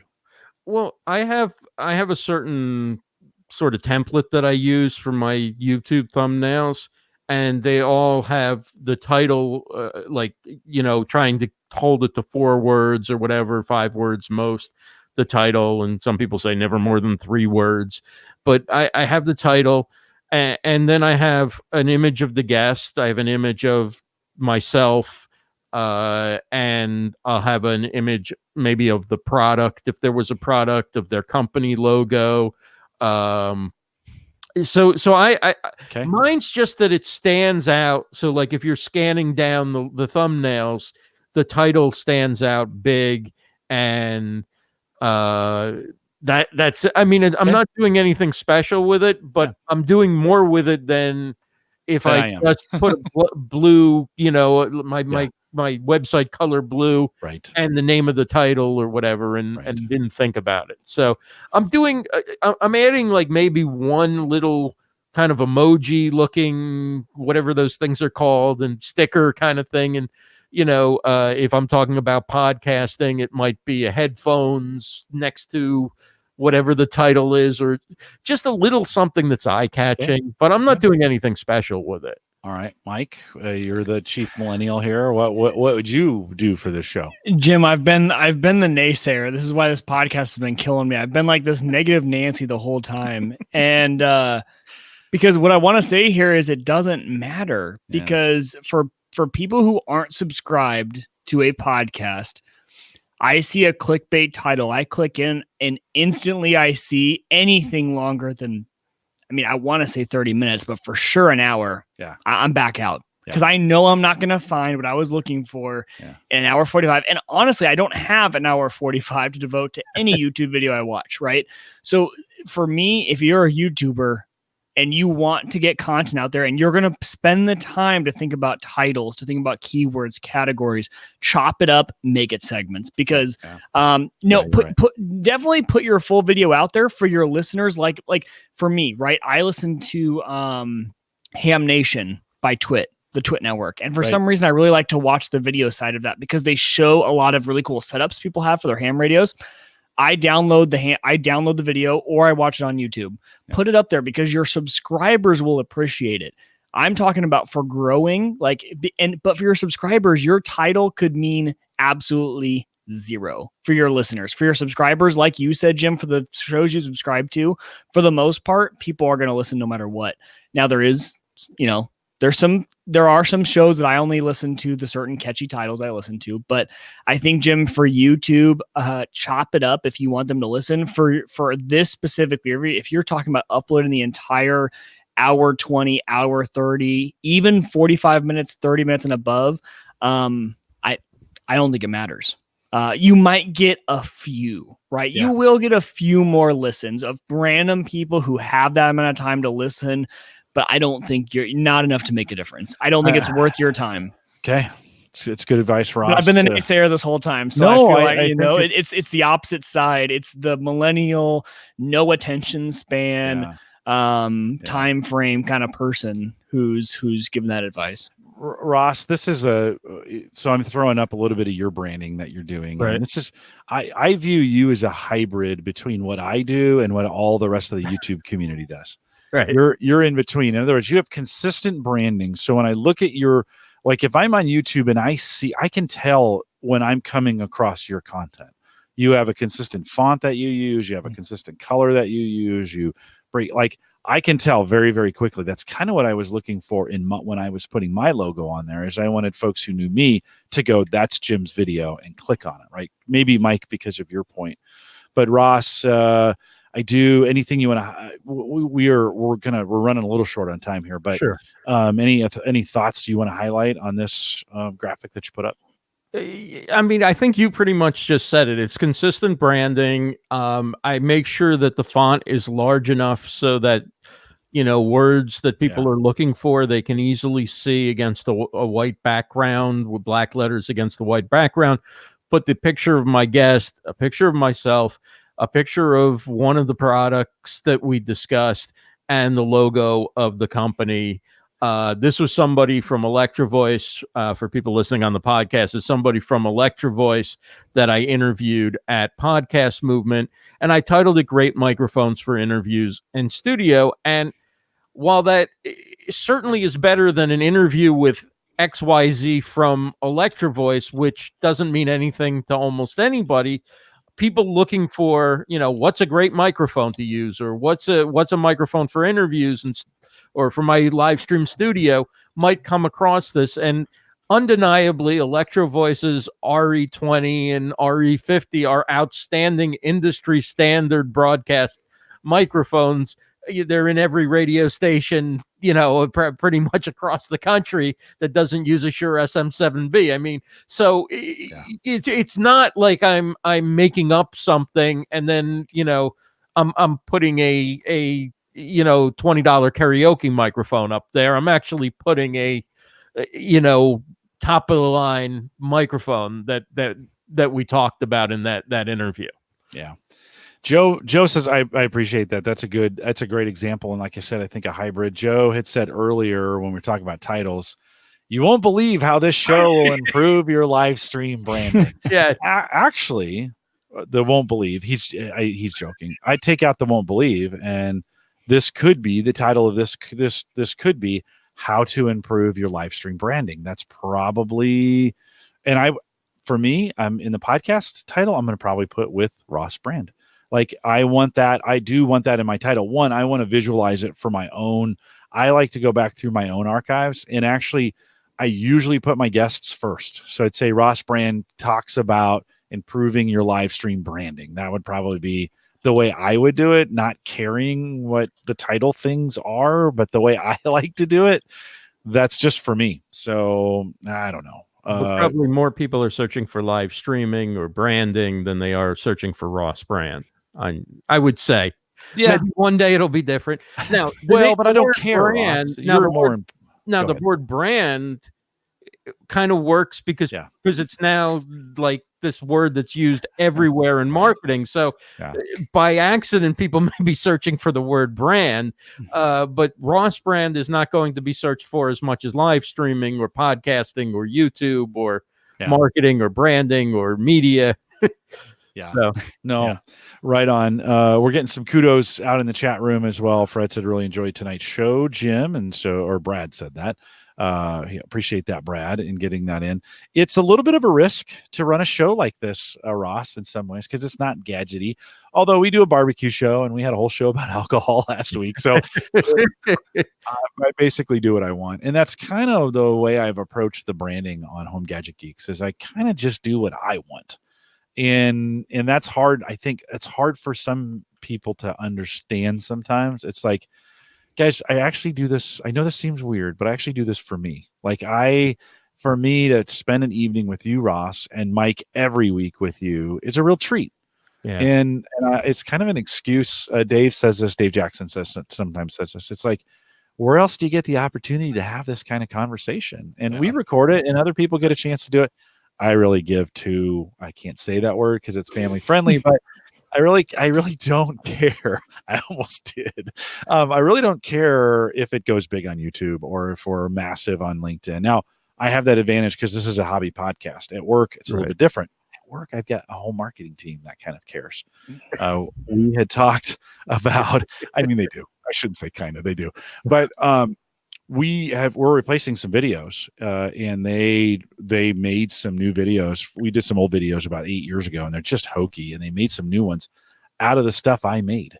And so they did repurpose that stuff, right? They took Theme Thursday content and repurposed it, and it's dynamite. So there's some great things to do there, Ross. I want to thank you again for hanging out with me at Podcast Movement, and 2, for coming back and coming on here talking about live streaming. Thanks for doing that. Well, thanks for having me back. Love the show and always enjoy it. And it's great to be back. And thank you for hanging out with me. That was a blast, and hope to see you again at another conference soon. And we do the same thing. It was just a lot of fun experiencing Podcast Movement with you. Yeah, it was super good. I appreciate that. If you want to catch more on Ross, you can catch him on StreamYard Connect, 2 p.m. Eastern, out there on LinkedIn. Best to follow Ross out here because LinkedIn still doesn't have the best subscription system to do those. They're still in beta for live streaming. So head out to linkedin.com/IN for LinkedIn. And then /Ross brand, just like it sounds. You can catch Ross on StreamYard, StreamYard.com/Ross. Well, that's kind of cool. Really, just Ross? You have that, Ross. You're that important. Well, that's my landing page for people who are interested in StreamYard. That is super cool. Facebook.com/LivestreamUniverse. You can find them there as well. And then we will have a complete list of where you can find Ross in our show notes. Head over to theaverageguy.tv/HGG for Home Gadget Geeks 414. Mike, great to see you as well. Thanks for coming out tonight as well. Good to see you. It's always a good time. Always love it. We'll remind everyone and thank the Patreon subscribers who each and every month support the network. And we appreciate you guys in what you do. We have $1 and $5 plans if you want to head out there. Theaverageguy.tv/Patreon. Don't forget to join our Discord group or Facebook, just theaverageguy.tv/ and then Discord or Facebook. If you want to send me an email, jim@theaverageguy.tv. We want to thank Maple Grove Partners for their sponsorship of the whole network, the AverageGuy.tv network. Get high-speed hosting from people that you know and you trust, reliable as well, and super fast. Of course, you know that's Christian. And so you can get more information, hosting plans as little as $10 a month, media and web hosting, and it's pretty great stuff. If you're going to use GoDaddy, don't. Okay, MapleGrovePartners.com. We'll get that done. We are live every Thursday, 8 p.m. Central, 9 Eastern, out here at theaverageguy.tv/live. We'll be back next Thursday, Mike. You and I, we're actually going to have to carry the mantra next week. Catch some folks up on what we're doing in our technology world. Maybe talk a few cigars. With that, we'll say goodbye, everybody. Great job, Ross. Thank you again for getting this, for going along with us. I appreciate it. Hopefully we haven't kept you too long, have we? Thank you. Thanks, Mike. That was a lot. That was a lot of fun. I did not mean to take such a long detour on YouTube. It's just one of those things that opens up, and no, it's actually kind of helpful. It's so as YouTube goes, so does everything else, right? I think if you can talk about YouTube, the rest of the stuff comes. Don't you think, Mike? Oh, totally. And Ross, I think you and I had some great banter back and forth because there's so many ways you can attack this, right? It's like you can go the quality side, you can go the quantity side, and you can and really people have been successful either way. So I hope you didn't take what I was saying as like, fully disagree with you because I think there's just different avenues of seeing it. So I love the YouTube avenue. I'm really glad actually you went down deep in that because it's something I think is so fascinating about what it's almost like human psychology. Right? Like This is almost marketing. This is almost getting into the human brain, what gets people to view. So I just think it's super fascinating. I think both takes on it are high quality. You know what happened? I used to actually approach it like Jim. I mean, I totally treated it like an archive. And I'm not saying Jim treats it like an archive, but the thought was I just put it up there. For Yeah, whatever right. reason, I just put it up there. YouTube will save it forever for me. It'll be there. Somebody Yeah. wants to look it up, Maybe. find it. Right, right. Maybe. And I decided that I would try doing, you doing titles a certain way, and that in and of itself didn't make much of a difference. But I changed the thumbnails. I started being more interested in what the description was. I started putting up 15 to 20-minute videos, some 5 to 10, instead of an hour to an hour and a half videos. I started filling in the keyword section. And Yeah. I started getting, instead of 5 views, I started getting 100 views. And some videos got 200 and 500. And so it's hard for me to tell somebody, even somebody who doesn't care that much about this, like, don't do that. Because I think if you got 500 views instead of 5 views, or 100 views, or even 50 views instead of 5 views, or 1 view, or whatever, I have no idea what your numbers are, Jim, but just you can take Hundreds. It's in the hundreds. Right. So if you got thousands on something, Yeah. you might step back and go, hey, what does it hurt to, if it takes 10 extra minutes to write a title and fill out the. It's not 10 though. It's always 30. But yeah. Okay. But again, you can take all these things to an extreme, right? If you're an expert at YouTube, you're going to have different keywords for every video. But I think if you had a set of keywords that you generally used for Home Gadget Geeks, and you made an effort one day to come up with what you thought were really good ones for that, based on doing a little research or whatever, and then you just copied and pasted that into every video, and then if you talk about beer, have a few that are beer related in that show. For today's, add live streaming, StreamYard, how to live stream, why you stream. I don't know. You know what I mean? Like, Yeah. And then, so don't make it more like, for Instagram, hashtags are very important. Well, actually, now there's no reach on Instagram. They just killed Instagram for some reason, as far as that goes. It's all in the stories, it seems like. Yeah. I mean, I've just seen my Instagram, and everybody else is saying the same thing. Yeah. But I have a list of hashtags, and now I should optimize and do different hashtags for every post. But I don't have that kind of time. I know. So I copy the basic list, I paste it in, and then I add 3 or 4 hashtags that come to mind right away that might be closely related to what I'm posting.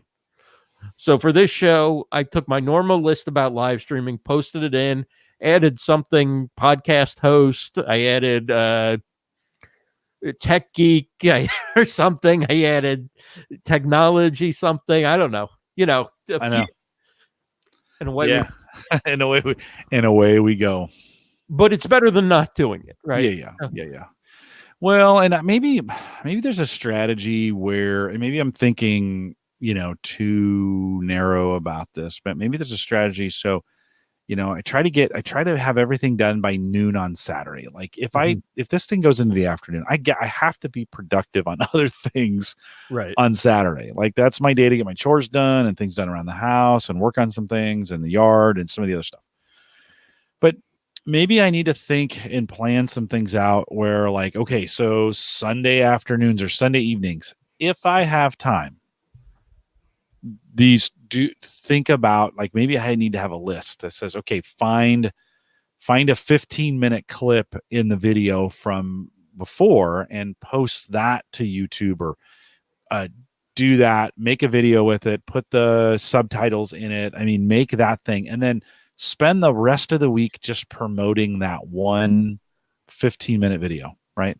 Of a clip or something, making one really good YouTube, Instagram, Facebook, LinkedIn video that then introduces people to what we're doing here and maybe brings them back to more of the long form content. Right. I mean, I do one that's under a minute so that I can use it for Instagram.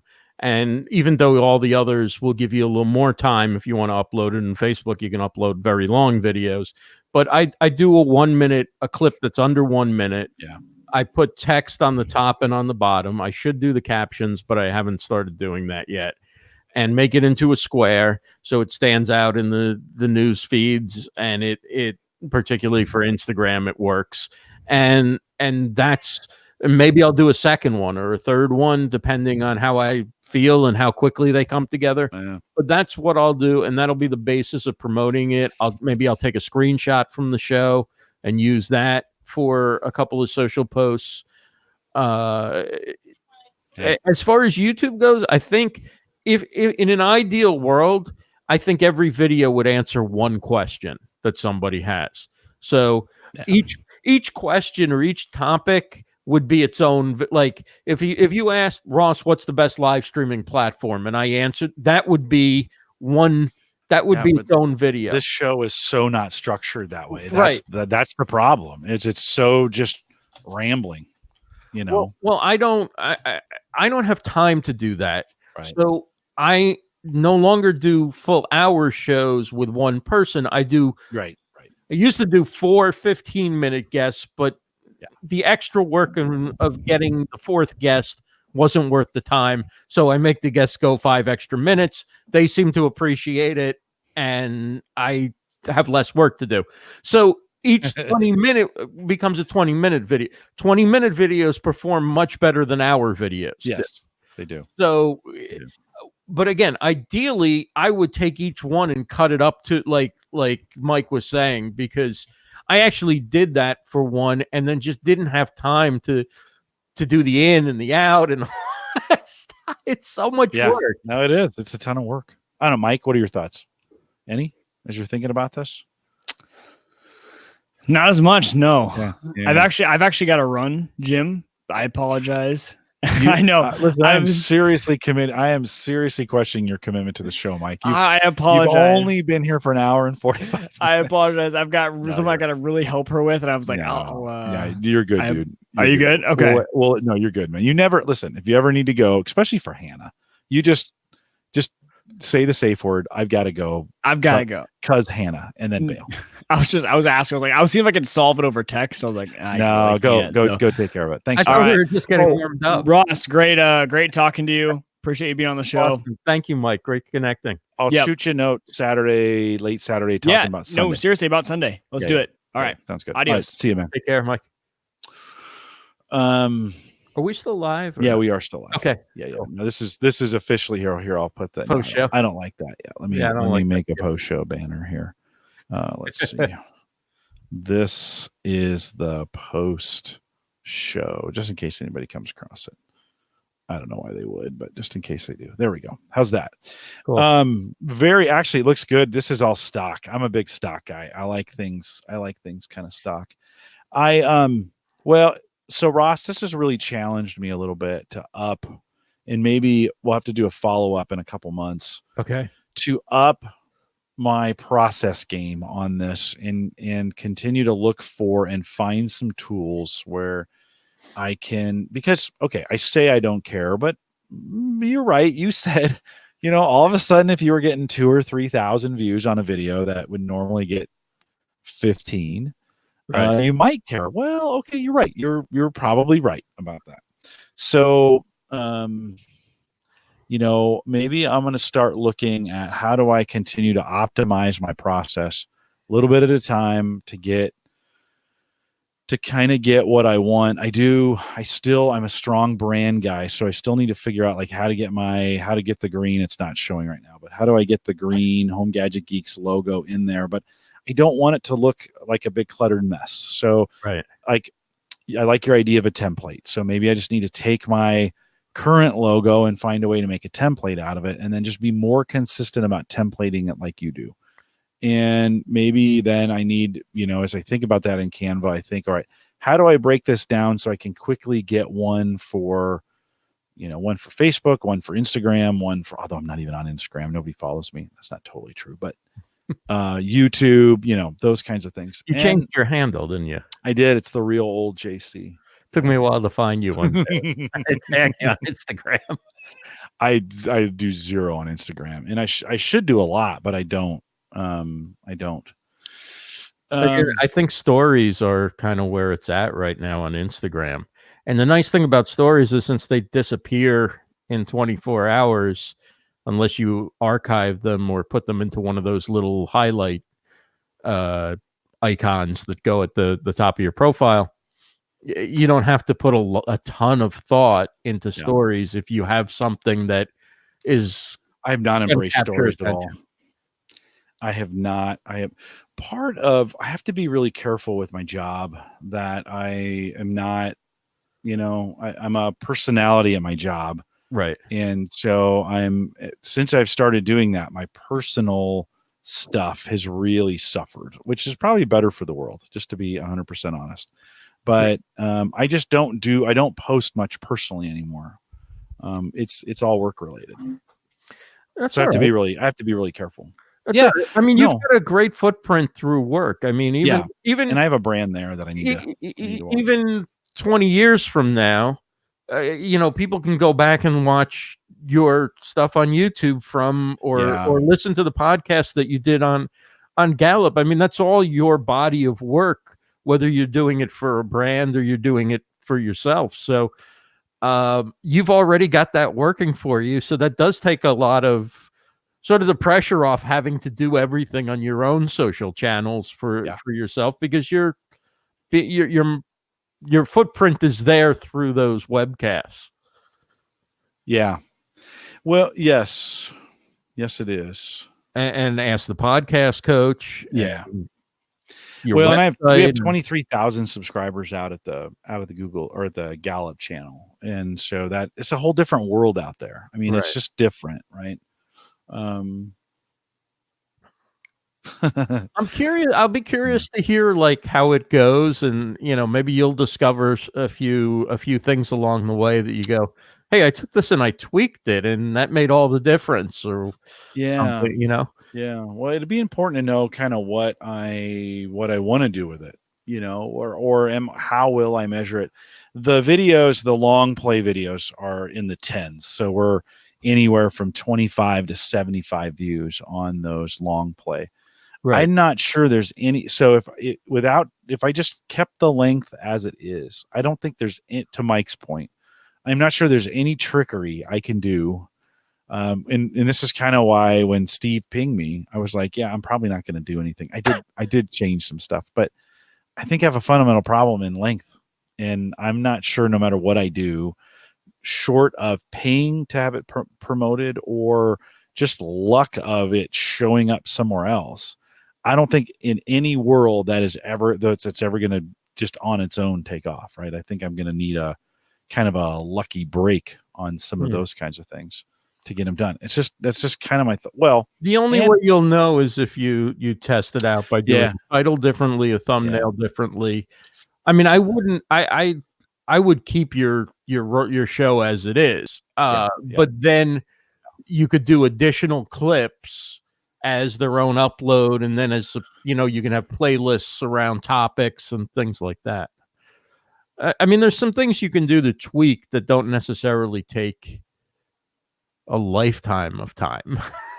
Well, the hard part is always the ramp up. So it always takes 10 times longer than the very first time you do it than after you've done it 10 times. Right. And so it's committing to that first really difficult learning curve to get it all set up and kind of working. It's, so building a branded template would probably take me an afternoon to get it the way I want it.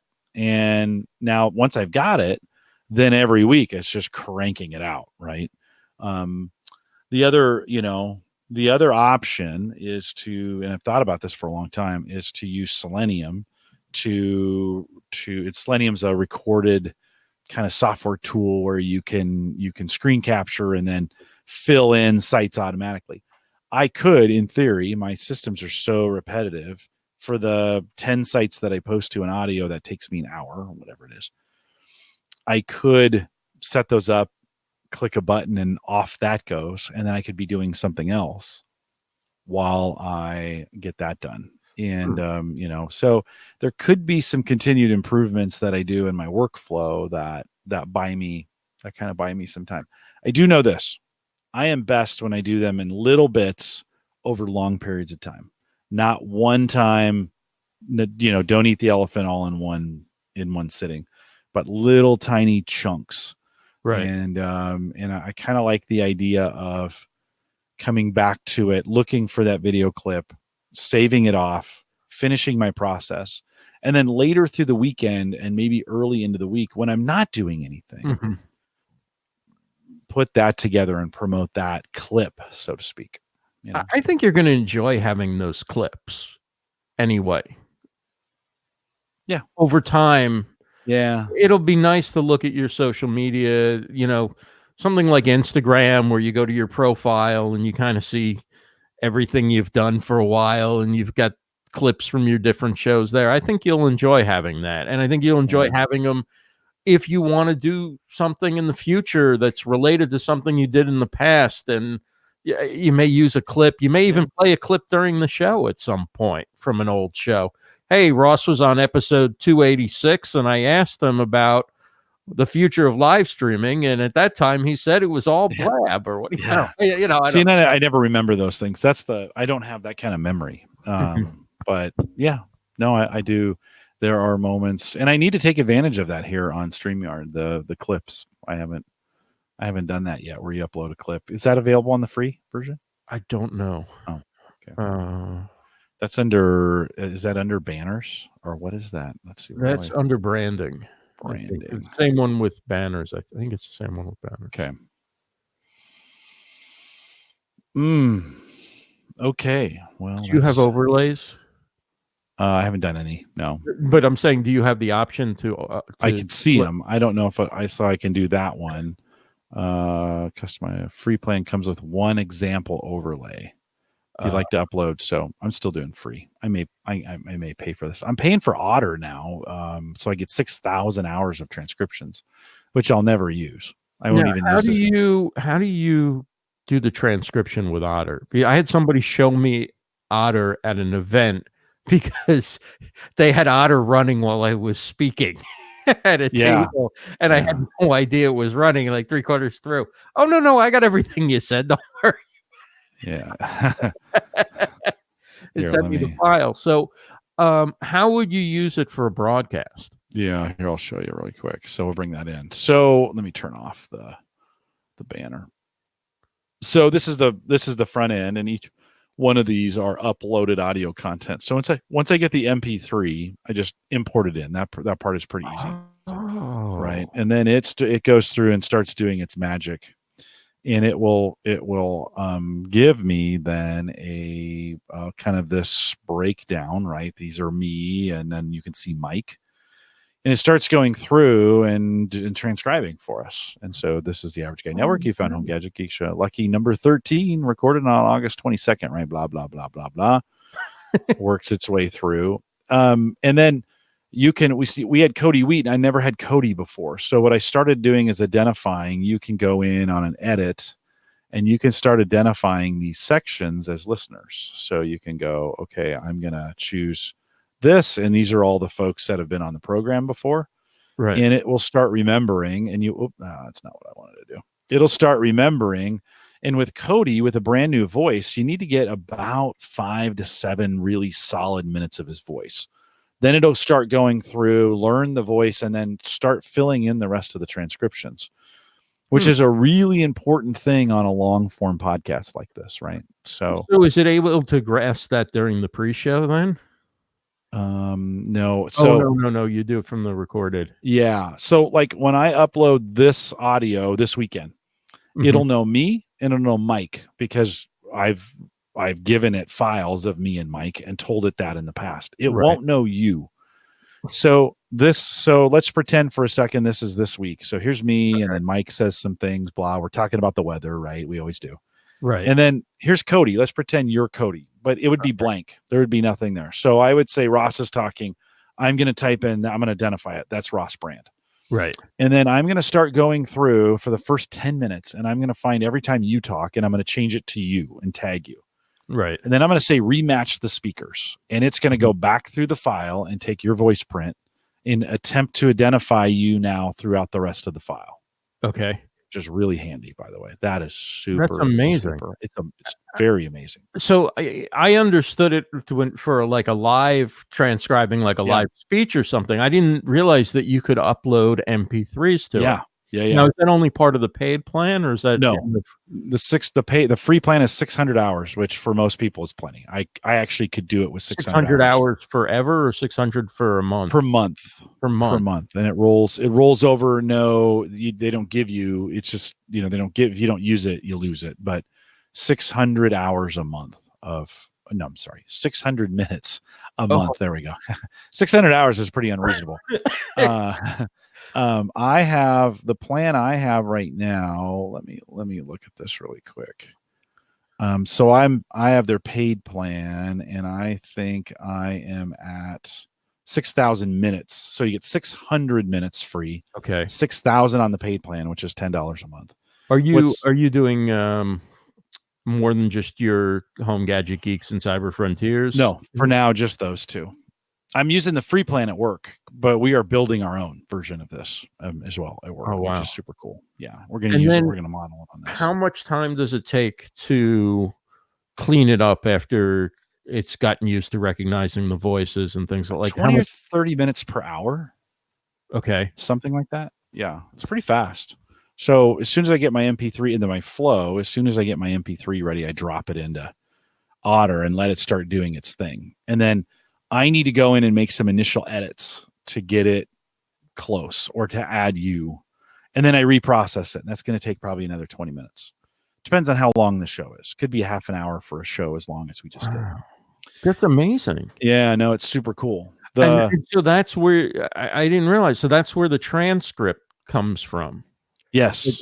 That's essentially your blog post. Yeah. So if you go to theaverageguy.tv and then you go to any of my posts. Right. I'm on 413 right now, and I was. Yep. And so this is right out of there. I just in Otter, I just exported this. So let's go back into the conversation and say I'm here.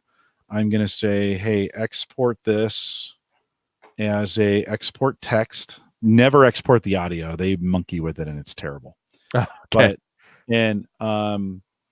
I want it as a text file, and I'm going to say continue, and then it's going to download it. And then here's what the text, you can't see it. Let me share my screen. It doesn't really matter. Imagine a text file that has just what you see in my show notes, right? Except the timestamps. I'm using Hanny's Simple Podcast Player, which means there's a short code for WordPress that anytime I put a timestamp in brackets, it will then smart link them to the actual part in the video. So if I click on this 52 seconds, it'll play. You can hear it.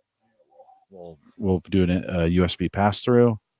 We've been having. Not without one last day of summer, though. We had that day 2 days ago, and it was and then pretty nice here in Nebraska. Of course, we post the show. Gadget Geeks. Thanks. It's a pleasure to be on it. It's really good to catch up. Forward to any of those. You're hearing that other audio, right? Remember a lot of years ago when you called in to ask the podcast coach. So that's kind of cool, right? On Otter, that kind of makes that a really interesting, easy to use. I've only been using it about 7 weeks, so it's not like I've been using this the whole time. We just kind of started using this bit. But see, there's the keywords right up here at the top. You get this last week: cocktail, spirits, talk, drink, great, big, good, bar, tequila. I wonder how many times we said tequila for that to show up as a keyword. Right. Ice, brand, bottle, product, Mike, distributor, Cody, buy, Geneva, alcohol, and people. So that's kind of helped with my keywords in YouTube, to be honest. Right. In finding that. Justin said he loves the suggested keywords are basically all booze related. Well, it was a booze podcast. Okay. So here's what's cool about the paid plan, though. So if you go to the account settings and then you go to manage vocabulary, you can add names of people. So I added Collison, Jim Collison, Mike Uyghur, because those are pretty common. And then you can also add other vocabulary. So I can go back in and Facebook always needs to be capitalized. Gallup versus Google, Home Gadget Geeks, Otter.ai, Patreon. Where it's finding misspellings, inconsistently, I could go and continue to add to this file and say, hey, here's some hints when you're transcribing to do it this way instead of, let me give you an example. We'll go to the conversation. So for the next show, it will remember. Yes. Wow. It'll use that file. So here's the Average Guy Network, which it never got right up top here, right? It never got that right until I started giving it a hint. And then here's Home Gadget Geeks. There's no reason it should capitalize those, except I told it to. Right. And so you get Nebraska. Now I probably got that right. So there's some machine learning associated with it where you can give it some hints and then it will compare those. And the more you correct it and the more you go with that. And I haven't been spending as much time. This could be another huge time suck.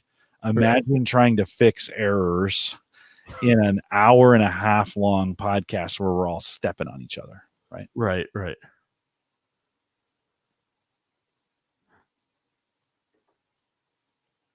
See, now I should take this part of the video and break it down and say hands-on review of Otter.ai.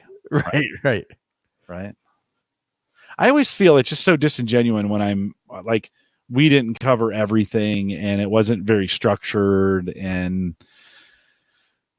so I have a little bit of imposter syndrome on that when I think, oh yeah, we should just make that a video and I should put it on YouTube that way. Right. And you're kind of like, I don't know. No, I do the same thing. I'm like, well, it's not really a full really that good. Intro. Yeah.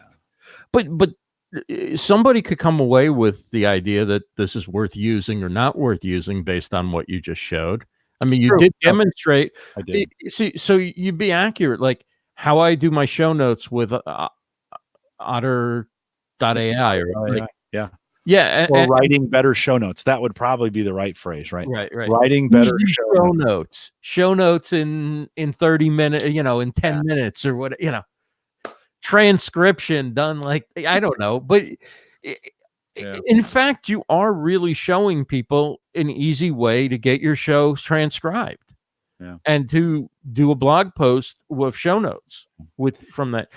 Now, so years ago, hold on real quick. Yeah. So years ago, I started this show called Home Tech Tips. Okay. And it was really that the intention was to pull those small little things out of Home Gadget Geeks and repurpose them into Home Tech Tips. And Home Tech Tips would have all its own branding and those shorter videos. I've tried this once and it was just so much work. Now, that being said, my most popular video ever on YouTube, one of those Home Tech Tip videos, and it's got tens of thousands of listens. Wow. So, and I didn't do cover art in those days. So it was just whatever the thumbnail was. And it was this perfect picture. Mike had his video camera down on his table and he had the device he was talking about. And it was that kind of framing before they were doing that kind of framing on YouTube. Well, the other thing, Jim, is if you feel like, okay, you missed a couple of key points or hey, it wasn't really, I want to be a little more polished for YouTube or whatever. It took you like a whole of 5 to 7 minutes to show me that, right? You could probably do a 3-minute video if okay, all I'm doing is I'm going to go in, I'm going to show how I get my transcription, I'm going to show how it ends up on the blog post. You could do it in like 3 minutes and be done with it. I just don't like doing that. I like this. I want it to I want it to be this. No, I agree with you. I mean, this is what I enjoy as well, and this is how I got into it. But it's another way to bring people into the fold and let them see what you're able to do and what they can find more of. Yeah. So you feel like a half an hour is reasonable for an hour and a half show or an hour show? Like for an hour of content, you feel a half an hour of cleaning it up is reasonable? If I do no edits, you mean? No. You editing the words so that you take out. Yeah. And what I'm hoping is, and I commit to just a fixed amount of time. Right. I really just fix the first 10 minutes and then hope that over time that will just continue to get better and better and better in the 10-minute down to the end of the show mark. Like, I just don't have time to do the whole thing. But So if you fix Home Gadget Geeks in the first reference, yeah, and then you add it to the vocabulary, yeah, will it fix it through the rest of the I don't show know. notes, or it'll fix it the don't know. next time it transcribes something? That's a great question. I don't know. I'd have to ask. For sure, well, in theory, if it can hear me, Right. Like, it also has to hear me correctly. Mm-hmm. This thing, but in theory, if it heard me, yes. Mm-hmm. The next time, I know that for sure. But will it fix it in real time? I don't think it reprocesses it. And it doesn't take out filler words, right? So if you say It does take out ums. Oh, it will. It does Very automatically. nice. You don't have to do anything. It just automatically takes out ums and ahs and very nice and those kinds of things. It's actually weirdly accurate. Like, you know, if we go to last week's show, and I don't think I went beyond 10 minutes of fixing these. So if we go down mid show, so maybe at the 20-minute mark, right? A rebranded top shelf that can be bought for a good value is Cody's question. We're at the 2108. Mike says, getting the industry insider information here. Now it has a question mark. That wasn't a question of his. But yeah. I can't say it's okay or say yeah. So typically that's not the way, because typically that's what's going to happen is, well, take an old Fitzgerald, for example. Now I'm just reading that right from the transcripts. Right. And so, one sec here. Sure. This old house just started on my. I can't stop. Stop. My PC's out of control over here. Okay, good. So that's not bad.